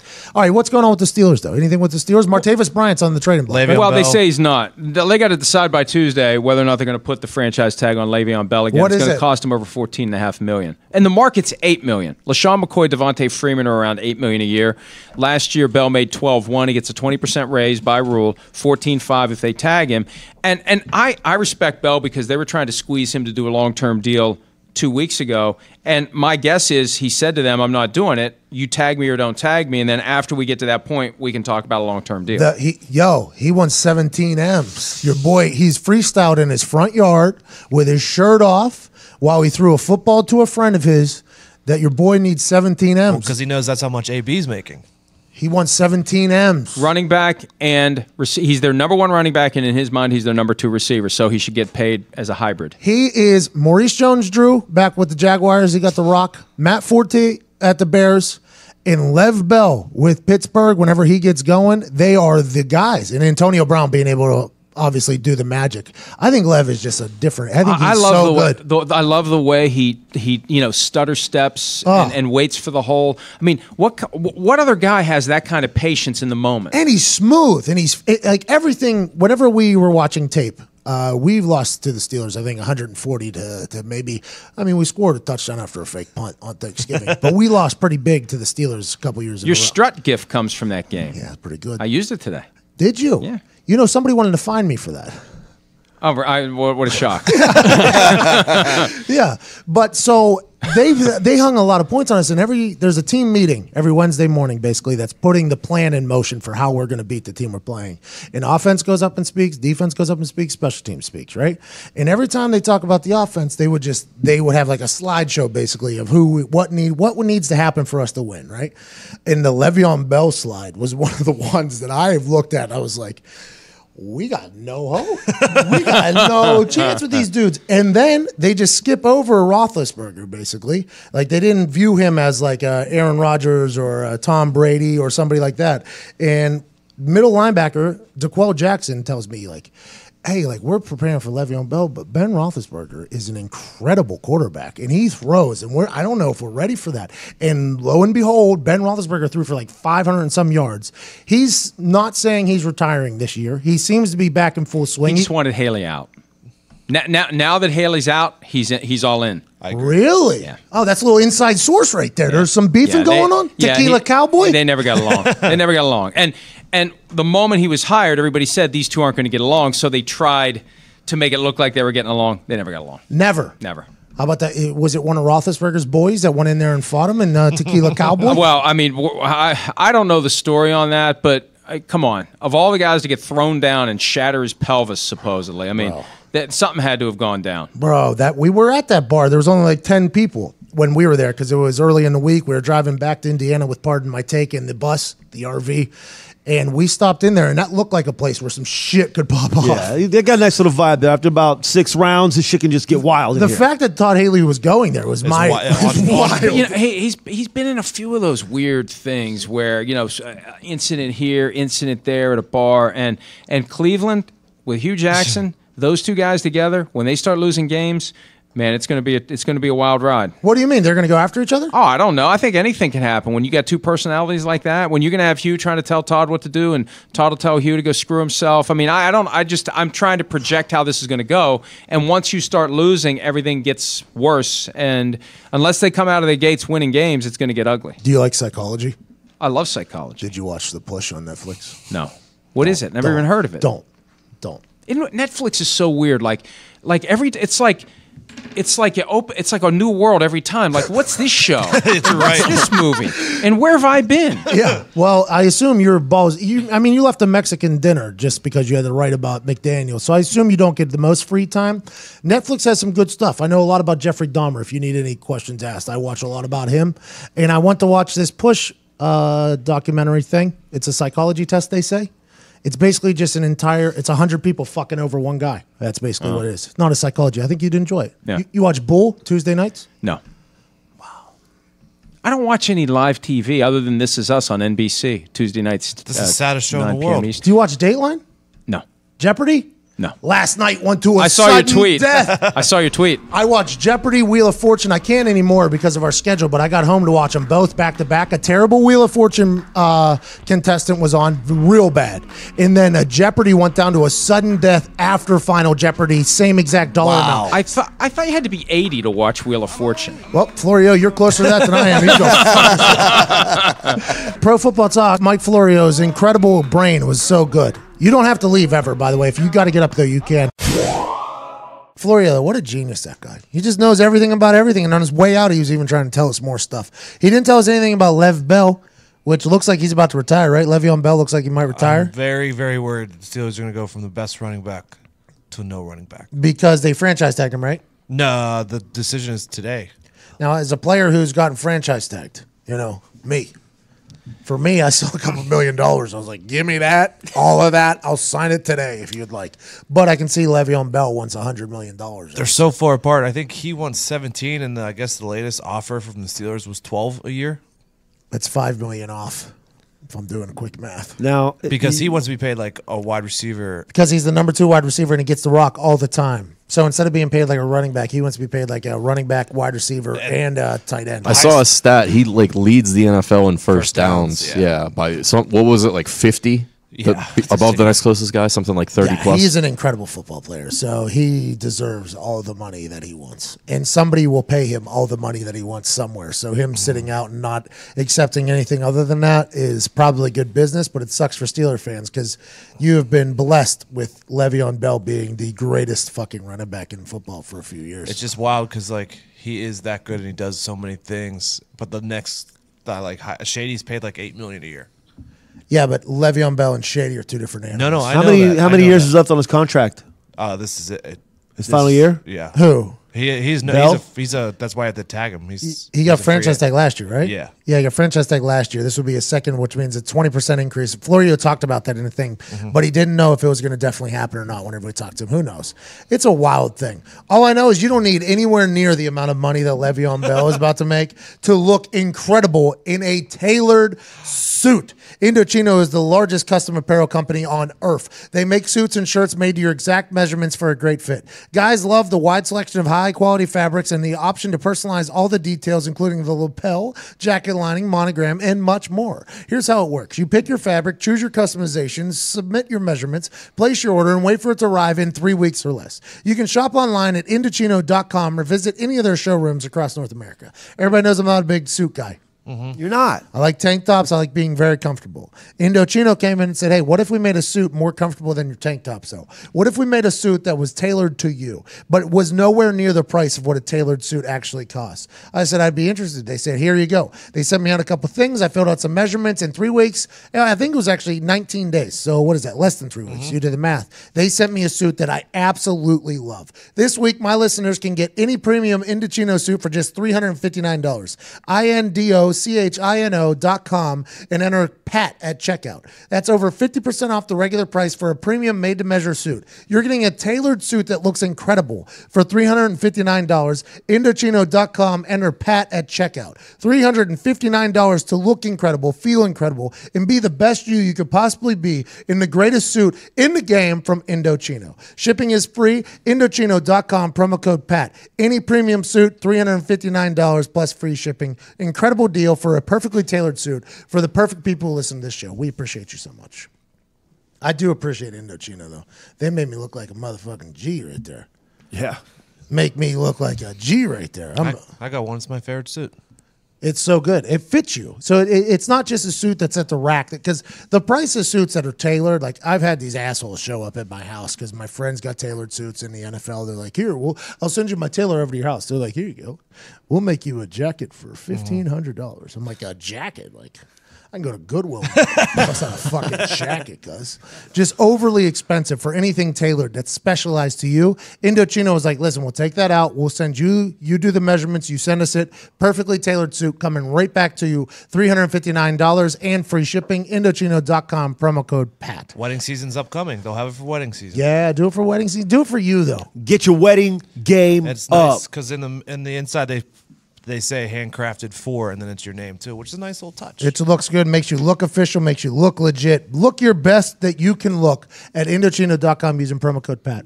At Vivo Lazito, at Tactical Diggs, at Nick Moroto, at Sean Latham, at Ty Schmidt, at Evan Foxy. We appreciate you fucking with us today. Hope you had an incredible Tuesday. Best Tuesday of all time.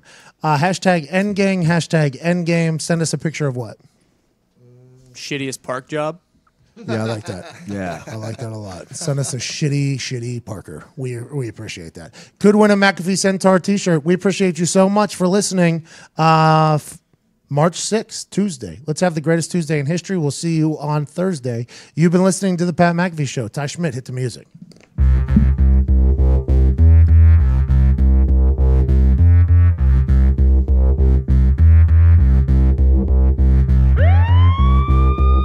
And now, the moment you've all been waiting fighting for. He was a high school All-American, a college All-American. He was All-Pro in the NFL, but the thing that he's most proud of is during his show in Muncie, Indiana, he made a woman in the crowd laugh so hard she shit her pants. Ladies and gentlemen, Pat McAfee!